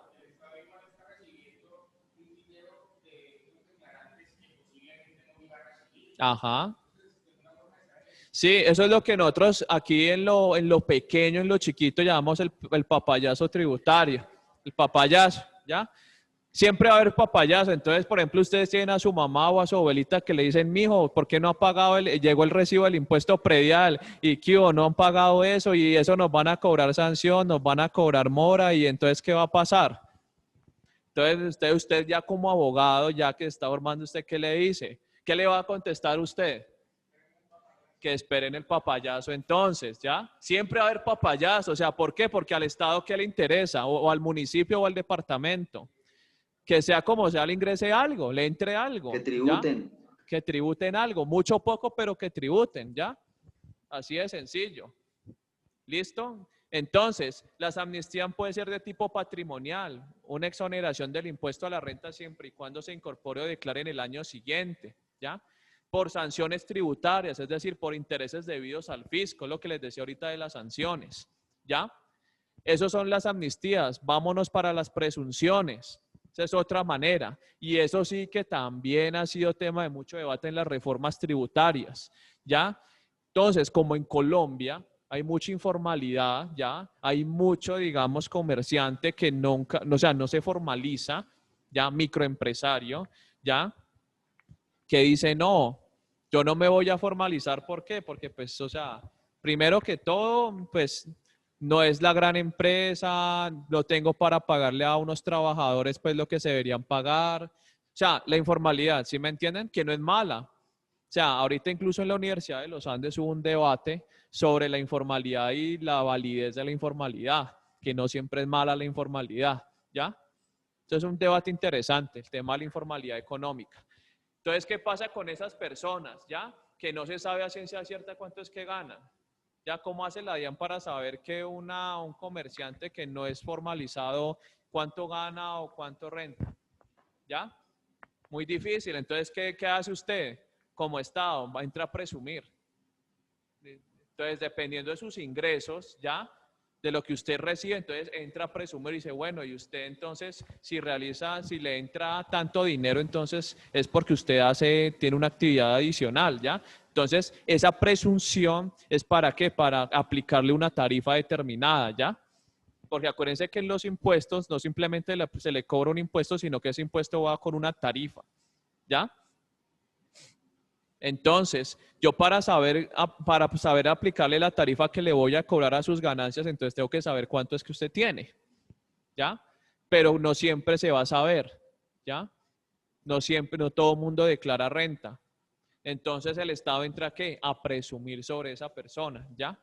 Entonces, se establecen las presunciones. Entonces, dicen, consisten en procedimientos simples que se utilizan para establecer la capacidad de pago de algunos contribuyentes partiendo de presunciones legales. Se presume la renta líquida a través de los ingresos netos de los contribuyentes, lo que yo les estaba explicando ahorita. ¿Listo? Bueno, vámonos para el impuesto. Eso no, profe, señor. es esa manera muy fuerte, ¿no? De la presunción. Porque yo puedo tener unos salarios altos y pues si yo tengo un manejo muy desproporcionado de mi economía, mi renta líquida puede ser muy inferior si gastos y despilfarro. Claro. Pero, pues, es que yo por eso, mi estimado Teófilo, y es algo que ustedes siempre van a encontrar, por eso es que para el Estado es muy difícil, por más tecnología que haya, por más organización que haya, para la DIAN es muy difícil el tema del recaudo del impuesto, es una labor muy complicada. ¿Ya? Es una labor muy compleja, ¿ya? Saber cuánto es que gana una persona, cuánto ganan 40 y pico millones de colombianos. Es muy difícil, ¿ya? Entonces, por eso es que a cada rato la DIAN dice, no, es que vamos a implantar un modelo administrativo para saber cuánto es que gana usted. Ahorita está el modelo simple, por ejemplo, así le llaman ahorita a la DIAN, el modelo simple, ¿ya? Simplificar todo para saber con mayor exactitud cuánto es que usted gana. ¿Listo? Entonces, vámonos ahora sí para el impuesto de renta en las sociedades comerciales, ¿ya? Que es otro mundo, ¿ya? Pues no es tan diferente, pero sí es, digamos, parte de otros conceptos, ¿ya? Que a la impuesto a la renta a las personas naturales. ¿Listo? Entonces, características. El impuesto a la renta en las sociedades gira a través del concepto de proporcionalidad, a diferencia de las personas naturales, que es la progresividad. ¿Ya? Aquí hago recalco de este concepto de progresividad. ¿La progresividad en qué consiste? Eso uno lo ve en tributario, digamos, de manera ya más específica, pero a manera general la progresividad es que el Estado le va a cobrar a usted de acuerdo a su capacidad económica. ¿Qué quiere decir? Que si usted tiene más dinero, es más pudiente, por así decirlo, pues tiene que tributar más. ¿Ya? Esa es la progresividad. ¿Ya? Entonces. Profe, ¿me puede repetir por favor el concepto, que es que no le alcancé a escuchar bien? Qué pena. Tranquila, Dianita. Entonces, la progresividad, ¿qué es? De que la capacidad económica del Estado, ¿ya? Se mide a través de ¿qué? De los ingresos que usted tiene. Entonces, el Estado no le va a cobrar a usted, ¿ya? Mucho si usted tiene muy poquito, ¿ya? Usted le cobra mucho si usted tiene, pues, con qué responder a ese impuesto, ¿ya? Entre usted más sea pudiente, pues más tiene que tributar al Estado, así de sencillo. ¿Ya? ¿Sí me hago entender? Sí, gracias. ¿Listo? Pero eso más que un principio de progresividad no podría llamarse como de proporcionalidad. No, ya lo vamos a ver. Ya. Listo. Entonces, ¿por qué proporcionalidad en las sociedades comerciales? Entonces, voy despacio. Las capacidades de pago de las personas jurídicas no aumenta porque su tamaño o nivel de ingresos se incrementen, ¿ya? O sea, aquí no vale si la sociedad es grande, es pequeña, si es la multinacional o la chiquita, no. Porque volvemos al caso del bajo perfil, ¿ya? Y eso también rige para las sociedades. El hecho de que una sociedad sea grande en su fachada no quiere decir que sea la más pudiente. No necesariamente. Puede ser una sociedad de 5 socios, pero los 5 socios tienen todo el capital suficiente y pudiente para declarar lo que ustedes quieran. Y no es la más grande. ¿Ya? Entonces, por eso es que aquí nos rige el principio de proporcionalidad. ¿Ya? Sino el principio de proporcionalidad. Seguimos. Qué pena, profe, qué pena, sino que no entendí ahí el por qué se habla de proporcionalidad, qué pena. Ya voy para allá. O sea, terminemos aquí y ya yo creo que en el transcurrir ya vamos dando respuesta al tema de la proporcionalidad, ¿vale? Progresividad les quedó claro, ¿cierto? ¿Sí les quedó claro el tema de la progresividad? De acuerdo a la capacidad adquisitiva de capital que tenga la persona, de acuerdo a eso tiene su declaración de renta que pagar. Exactamente, ¿ya? O sea, entre más rico, más impuestos tiene que tributar al Estado, punto, ¿ya? O sea, entre más pudiente sea una persona, la tarifa va a ser más alta que le va a cobrar el Estado, ¿ya? Listo, seguimos. Entonces, el número de accionistas, vuelvo otra vez, la capacidad de pago de las personas jurídicas no aumenta porque su tamaño o nivel de ingresos se incrementen. El número de accionistas, la capitalización requerida y el volumen de ingresos de una sociedad dependerá de las economías de escala. Lo que yo les estaba explicando ahorita, aquí no depende si la sociedad tiene 1000 accionistas o 500 accionistas, ¿ya? De eso no depende que tribute más o tribute menos, sino que aquí depende es del sector económico al cual pertenecen. Uno, ¿ya? Eso es importante tenerlo en cuenta. Y dos, en el tema de que, como les decía, aquí no depende pues prácticamente de si la sociedad tiene una fachada grande, una fachada chiquita, si es la empresa que tiene un capital súper grande invertido. O sea, no depende del número de socios, ¿ya? O del montón de fábricas que tenga. Porque vuelvo y les digo, puede ser una sociedad que tenga, ¿qué? Solo una sede, una fábrica. Pero resulta que los socios los capitalistas son multimillonarios, por ejemplo, y no son muchos. ¿Ya? O sea, ese tema, si uno bien pudiera decir, listo, Colombina tiene uno de cuántas fábricas en Colombia, ¿ya? Y bueno, listo, o sea, puede tributar y listo, o sea, digamos que puede tener una capacidad de pago gigante, pero digamos que pues no necesariamente tiene que ser que eso no es determinante para declaración de renta. Ajá, exactamente. Entonces, por eso hablo de proporcionalidad, pero ya vamos a llegar allá. No quiero que se pierdan. ¿Listo? Entonces, seguimos. El impuesto de renta de las sociedades no se calcula sobre los ingresos, sino sobre las utilidades, lo que tú decías. ¿Ya? Mucho esto, vuelvo y repito. Estimados, por favor, cerramos el micrófono. A ver. Ay. ¿Dónde es que está esto? Listo. Bueno. Entonces, vuelvo y repito, el impuesto de renta en las sociedades no se calcula sobre los ingresos, sino sobre las utilidades, ¿ya?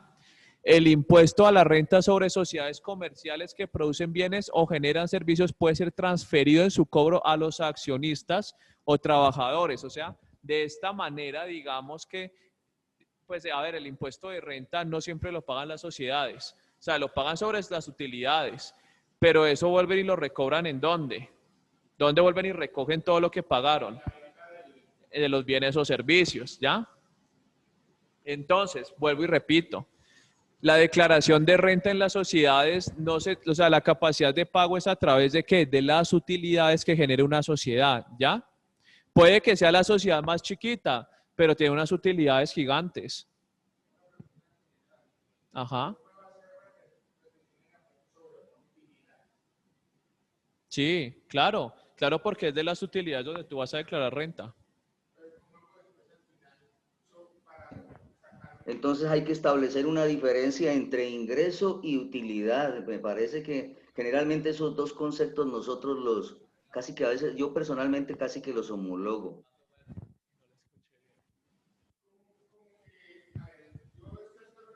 Ajá.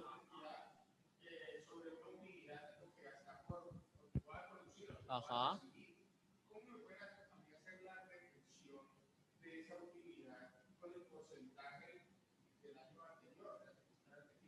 Ya. A ver. ¿Cómo está el calendario fiscal? Y todo va, digamos que compaginado, ¿no? Aquí el compañero me hace una pregunta muy interesante. Me dice, ¿cómo hacen el tema de la retención en la fuente en las utilidades? Muy bueno, es más, eso sería una buena pregunta para un preparatorio. Me gustó la pregunta para el parcial final, compañero. Muy buena pregunta para el parcial final. ¿Sí la escucharon ustedes allá? No, profesor, no alcanzó. No, pero no escucho. Bueno, Señor. bueno, vuelvo y les transmito la pregunta del compañero aquí presente. Dice que cómo se realiza la retefuente ya en la declaración de renta en relación con las utilidades en las sociedades comerciales. O sea, las sociedades comerciales, ¿cómo hacen para retener en la fuente? Si se supone que de las utilidades es donde se hace la declaración de renta. ¿Sí me hago entender? Yo no entendí. Vuelvo y digo.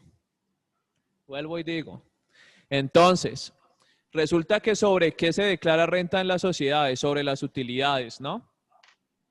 Profe, perdón. Señor. Yo en ese momentico usted estaba atendiendo al otro compañero. Yo le planteaba a usted sobre los conceptos de utilidad y de ingreso. Hacer una diferencia. Generalmente, y yo personalmente casi que los homologo el concepto de utilidad y de ingreso. Entonces, para hacer una mínima diferencia de ellos. Sí, claro. Lo que pasa es que, a ver, lo que pasa es que en el tema de las empresas hay un idioma muy especial, ¿ya? Que pues las utilidades para la sociedad, los ingresos para la sociedad son las utilidades, ¿ya? ¿Las utilidades de dónde salen? ¿De dónde salen las utilidades? Usted llega al concepto de utilidad después de qué? Ingreso menos los costos. Ajá, exactamente. ¿Ya? Entonces ya esas utilidades es lo que usted le va a repartir a los socios, ¿ya? Vea, la sociedad produjo en este año tanto, con corte a 31 de diciembre del año pasado, produjo 1.000 millones de pesos de utilidad, ¿ya?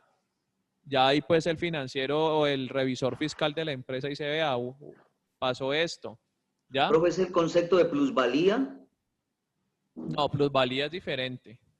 ¿Ya? Plusvalía ya es, o sea, plusvalía es un rendimiento, ¿ya? Lo que pasa es que, a ver, el concepto de plusvalía es más del tema del derecho urbanístico y de los inmuebles, ¿ya? Entonces, por ejemplo, cuando usted va a construir su casa, ¿ya? O va a reformar su casa y resulta que su casa actualmente le vale 100 millones de pesos, ¿ya? Pero resulta que usted le construye 2, 3 pisos y va a valer lo mismo, no, obviamente no, eso va a tener un incremento de mucho mayor. Entonces, ¿ahí qué pasa? ¿Qué fenómeno se da ahí? La plusvalía, ¿ya? Incluso es un impuesto que se cobra en las grandes ciudades a nivel municipal, no en todas, ¿ya? Muchas lo han querido poner, el tema de la plusvalía, ¿ya? Porque eso es una diferencia grande. No es lo mismo una casa de 1 piso a una de 3 pisos. Pero digamos que el término de plusvalía es más como a los activos fijos, ya no es tanto como a los rendimientos de capital, porque cuando hablamos de rendimientos de capital, pues hablamos del tema de sociedades, ¿ya? Entonces, las utilidades, como ustedes bien lo decían, es lo que queda después de hacer esa resta de los costos, ya lo que queda, lo que va a repartir a los socios y lo que le va a quedar, digamos, a la sociedad dependiendo de cómo estén en los estatutos, ¿no? Eso depende de los estatutos sociales, cómo se van a repartir las utilidades entre los socios. Y ustedes me van a hacer pasar del derecho público al derecho privado ya, pero me hacen acordar en mi calidad de magíster en derecho empresarial.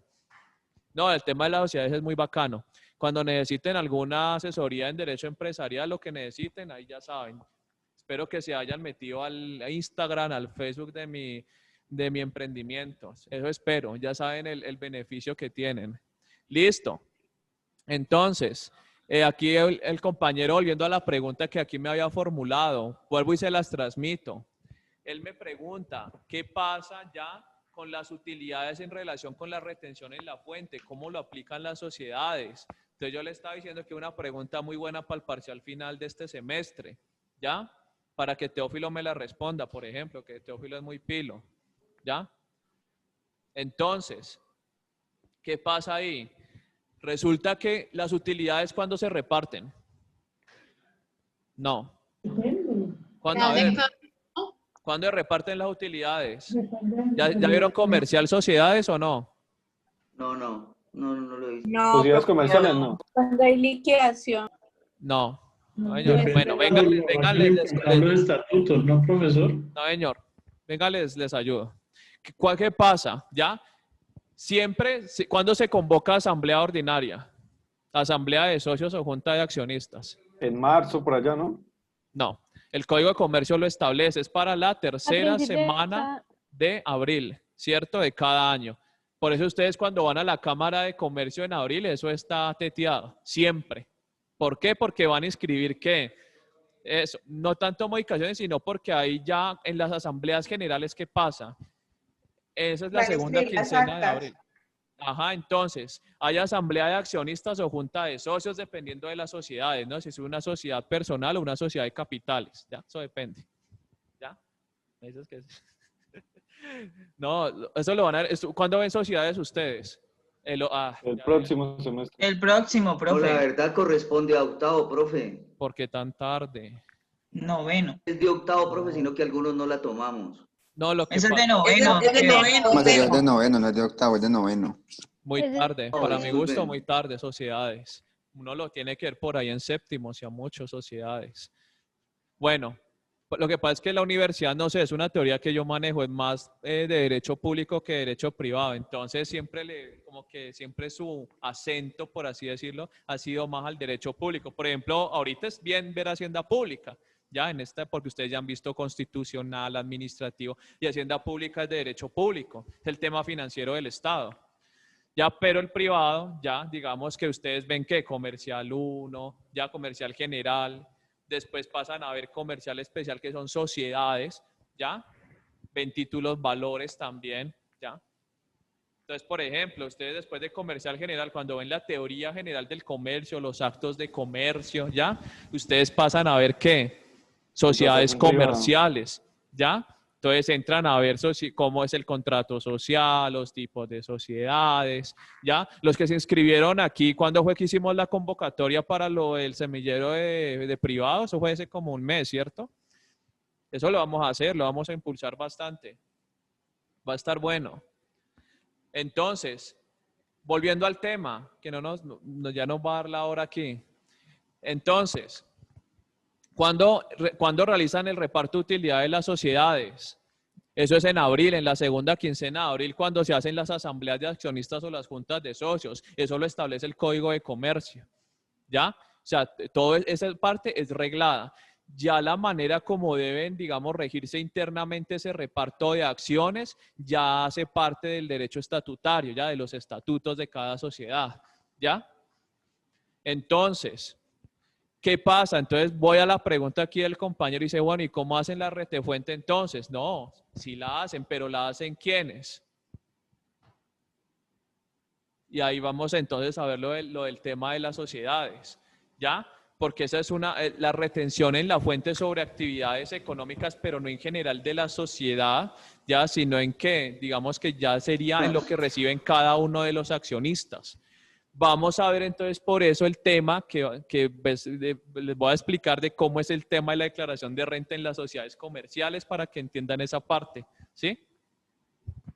No, pero la pregunta es buenísima y la voy a hacer, ya la voy a tener aquí en mi cabeza, espero que no se me olvide para el parcial final. Profe. Señor. Disculpe, usted me hizo una explicación sobre plusvalía. Ajá. Pero he leído el concepto de plusvalía en economía política. Ajá. En economía política tiene otra visión que es lo que queda ya como ganancia después de toda una situación productiva para una empresa o para un señor capitalista. Sí. Y pues aquí yo encuentro otra cadencia, ¿cierto? Ajá.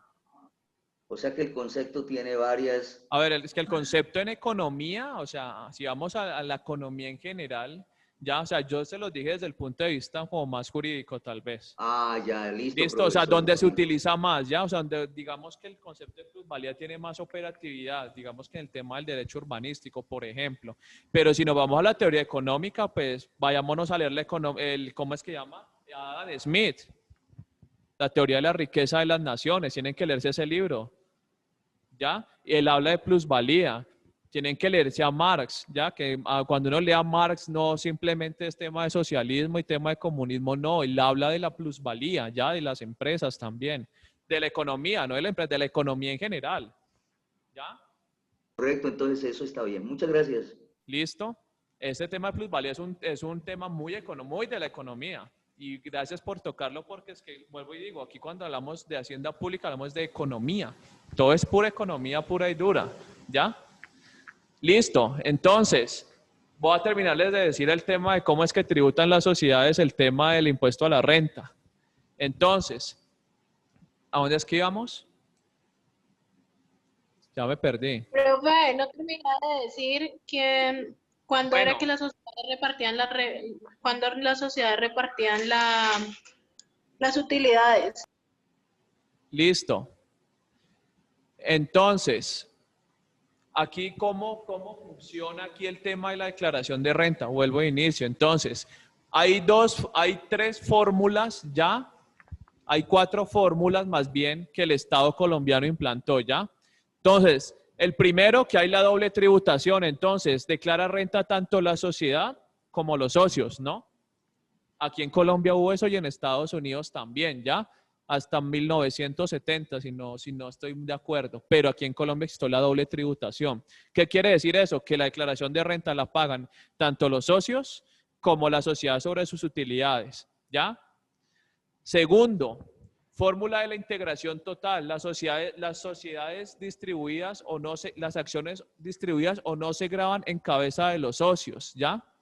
Entonces, aquí nos vamos a los dos extremos. Unos van a decir que solo la sociedad es la que va a declarar y otros dicen no, no es la sociedad. ¿Es quiénes? Los accionistas. Solamente lo que reciben ellos de utilidad sobre esa utilidad es que se va a gravar. ¿Ya? Entonces, hay una fórmula de la integración parcial. Dice, no se grava a la sociedad, sino al socio sobre las utilidades distribuidas. ¿Ya? Caso contrario en que se grava a la sociedad y no a los socios, ¿ya? Entonces aquí dicen que resulta difícil controlar a los contribuyentes por su incalculable número en la sociedad. Y finalmente, ¿qué pasó en Colombia? Y hay una eliminación de la doble tributación. ¿Qué quiere decir eso? Que ¿quién tributa solamente en la declaración de renta? Ajá, no los socios como tal, sino sobre las utilidades, ¿ya?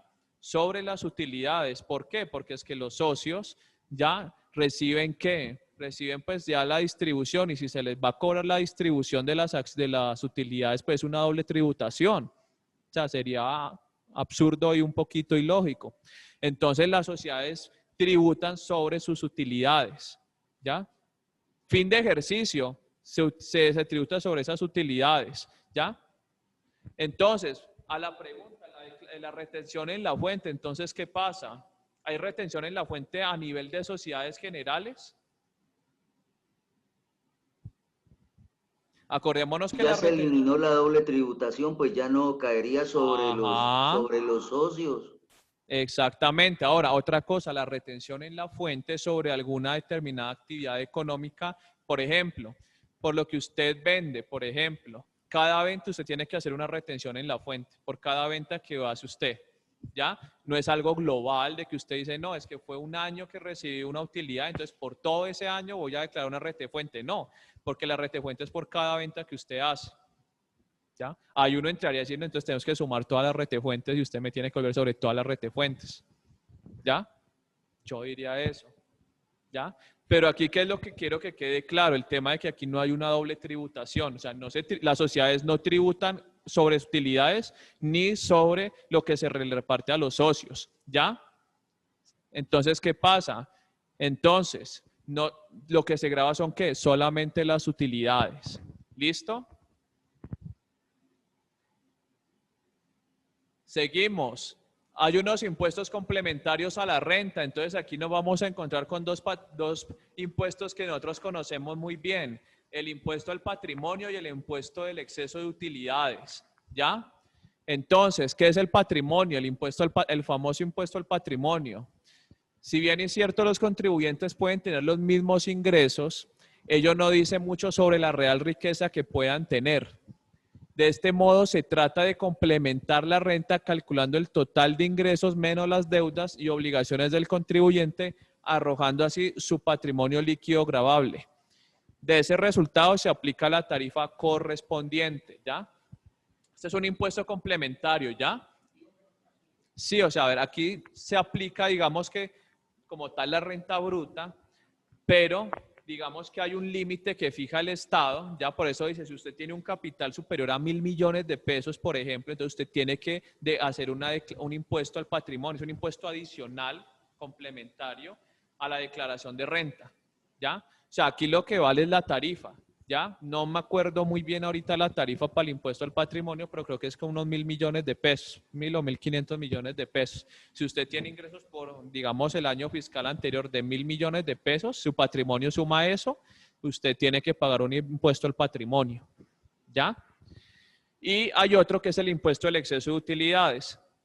Entonces, hoy en día se conoce bajo el concepto de las ganancias ocasionales, ¿ya? Entonces vamos a ver el tema de las loterías, el tema de que usted se divorció, entonces pues le quedó la cuarta, no, eso es para los herederos, la cuarta de mejoras.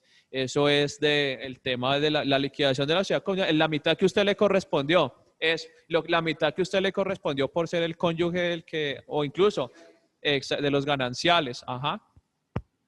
Les confieso, familia, pues sé de familia, pero no es mi súper fuerte, no. Igual me pueden consultar de familia, también se les recibe, no se preocupen, ¿ya? Entonces, el impuesto de exceso de utilidades o las ganancias ocasionales busca gravar aquellos incrementos en la capacidad de pago que reciben de manera abrupta, ¿no? Todas las ganancias abruptas, como les decía, loterías, herencias, ¿ya? Que se le murió su abuelo y le dejó, mejor dicho, media finca, una fábrica. El perro y el gato, ese sí no. Le dicen, mijito, vea, ese le dejo mi perro y mi gato. Nada, pobrecito. Se le recibe también. Bueno. Y ahora nos vamos al IVA. Entonces dejamos la declaración de renta y nos vamos al segundo impuesto importante, que es el IVA. Ya, el famoso IVA. Ya van las 20 para las 9, Dios mío, nos cogió la tarde. Menos 10. El IVA, entonces, ¿cuál es el antecedente del IVA? ¿Quién es el abuelo del IVA? Alcabala. Alcabala, ¿cierto? Bien, bien. Aprobaron el primer parcial. Entonces, el impuesto se grava sobre el bien comercializado a través de todas las etapas del proceso productivo, ¿ya? Tuvo su origen en Francia en la década de los 70, ¿ya? Y fue implantado en Colombia por el Decreto Ley 3541 del 83. O sea, aquí ya llevamos más de 30 años con IVA, ¿ya? Se aplica una tarifa única, sea del 16 o del 19%, sobre todas las etapas de producción de un bien. Y esto sí que fue, digamos, de intenso debate en las reformas tributarias, siempre. Por ejemplo, el tema de la cerveza, ¿se acuerdan del debate que hubo sobre que quién tenía que pagar al fin el IVA? ¿De dónde? Si se iba a incrementar el IVA, ¿en quién lo tenía que pagar en la cadena?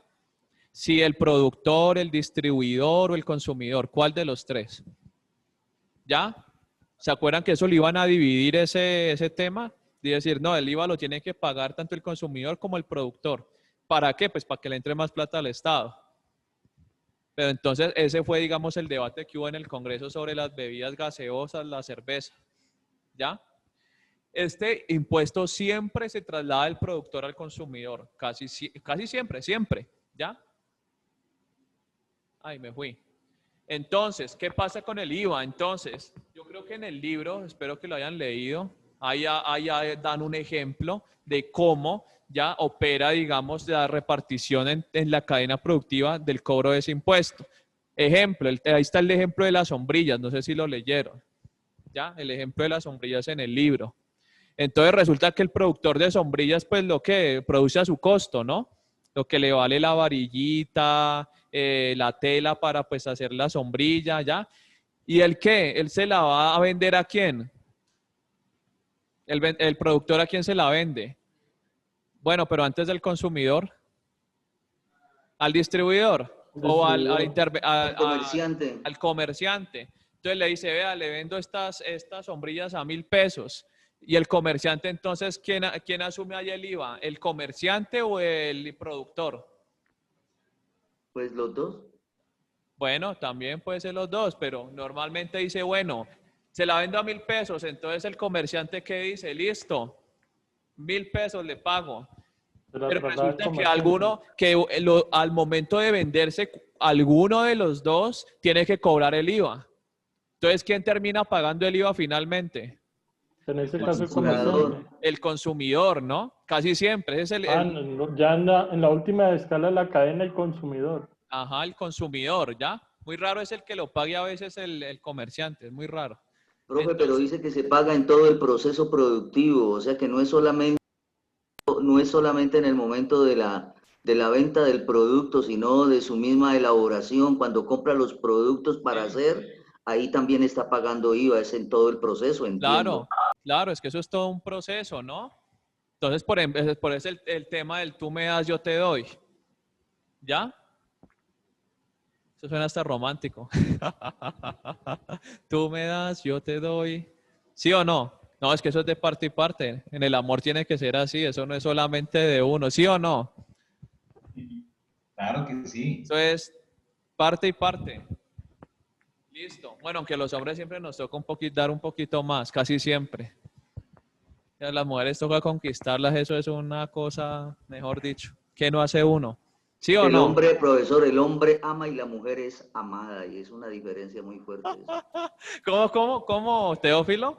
El hombre es el que ama. Ajá. Y la mujer es amada. Ah, me encantó. En eso hay un rol bien diferencial. Bastante, ¿oyó? Claro que sí, profesor. Ay, Dios mío, mejor dicho, no me va a acordar más bien, Teófilo. Dejemos así. Dejemos así que, mejor dicho, acabo la clase de una vez. Recomiendo un texto, profesor. ¿Usted qué recomienda? Se llama Rojo y Negro de Stendhal. Lo va a escribir, Rojo y Negro de Stendhal, pero es que romántico. Es un tratado filosófico sobre el amor. Nadie había hablado tan profundo sobre ese tema, profesor, que Stendhal. Vea, pues, voy a tenerlo en cuenta. Voy a averiguar ese libro. Me gusta. ¿Cómo se llama?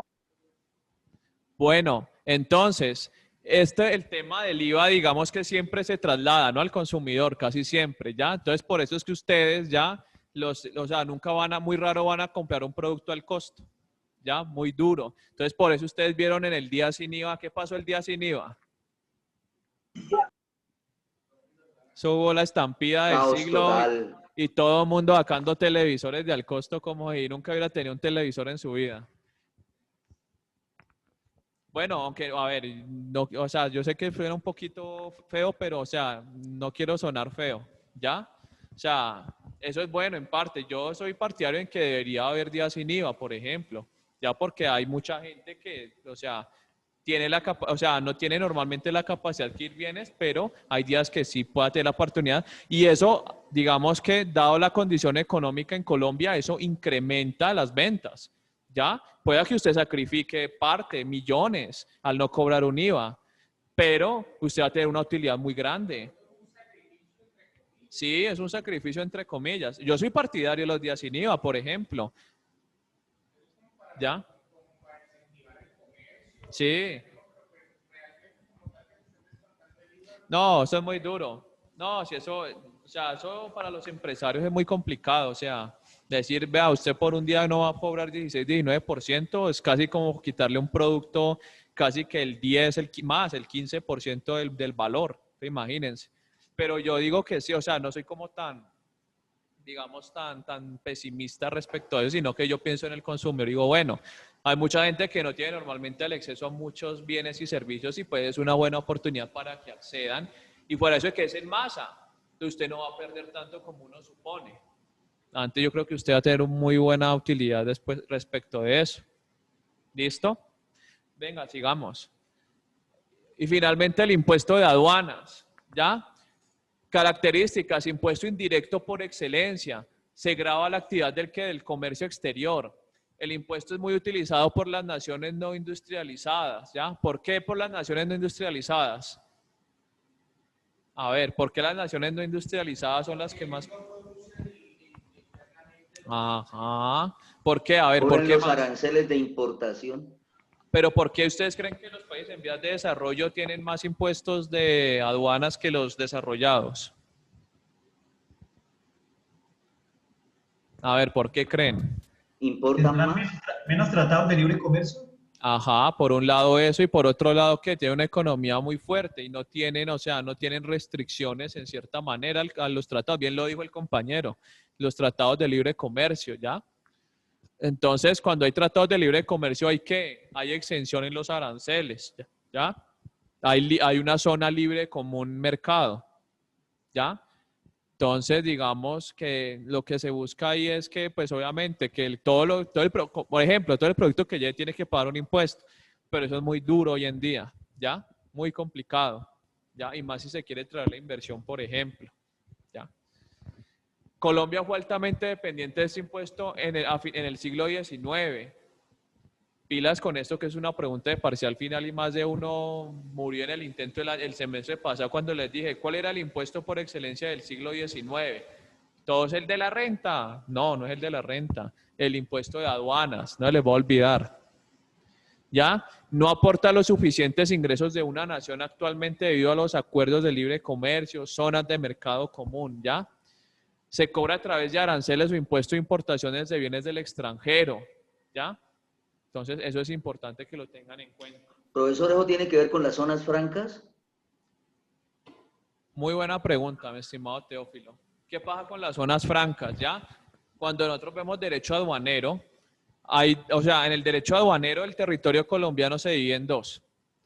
Territorio aduanero nacional, territorio aduanero internacional o zonas francas, ¿ya? Las zonas francas no son territorio aduanero nacional, ¿ya? No se las considera, ¿ya?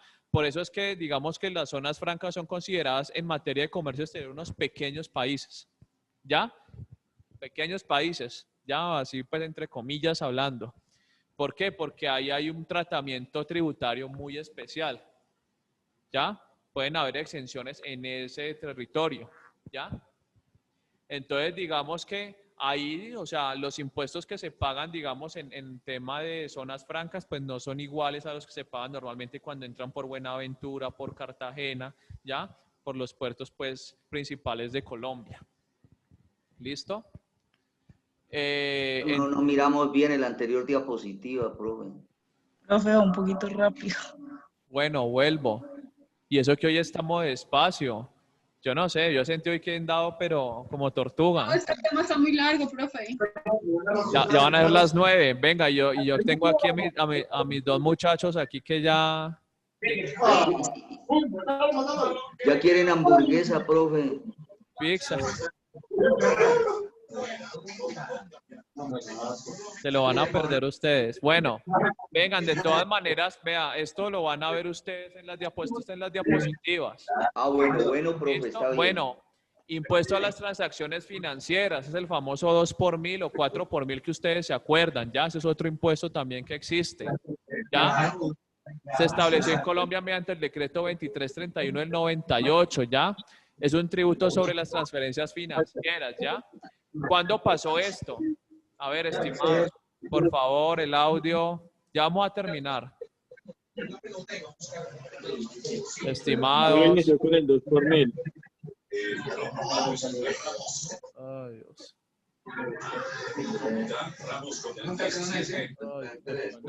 Profe, le toca silenciarlo usted.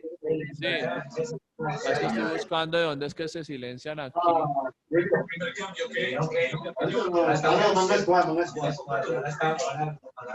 Inhabilitar. No, inhabilitar, no puede ser. Venga, ya para terminar, ya esto pues es lo último ya. Bueno, el tema de la financiación de la seguridad social, digamos que pues no es como tan importante. Le lo voy a dejar para que estudien. Ya, eso igual está bien explicado en el libro. Y esto ya es el gasto fiscal. ¿Listo? Margie, puedes cerrar el micrófono. Ya, gloria a Dios. Bueno, estimados, entonces ha sido todo por hoy. ¿Ya? Para la próxima clase, por favor, yo creo que aquí traje el libro. Espérenme un momentico.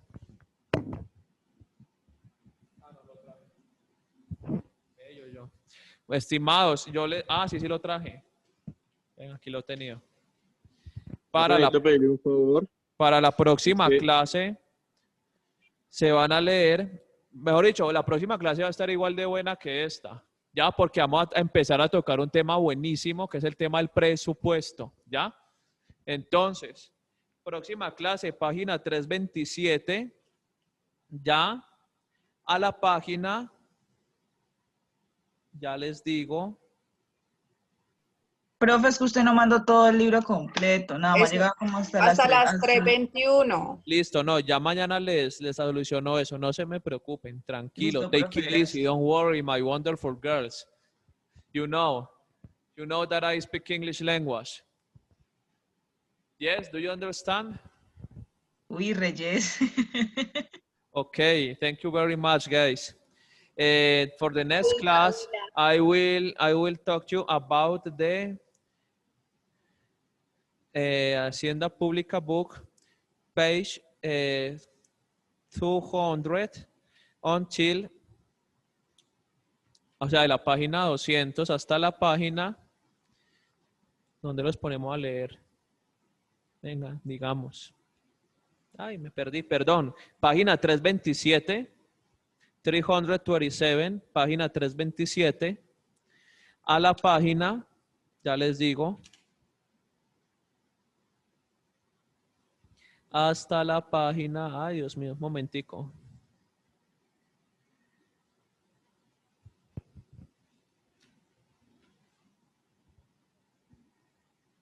Momentico.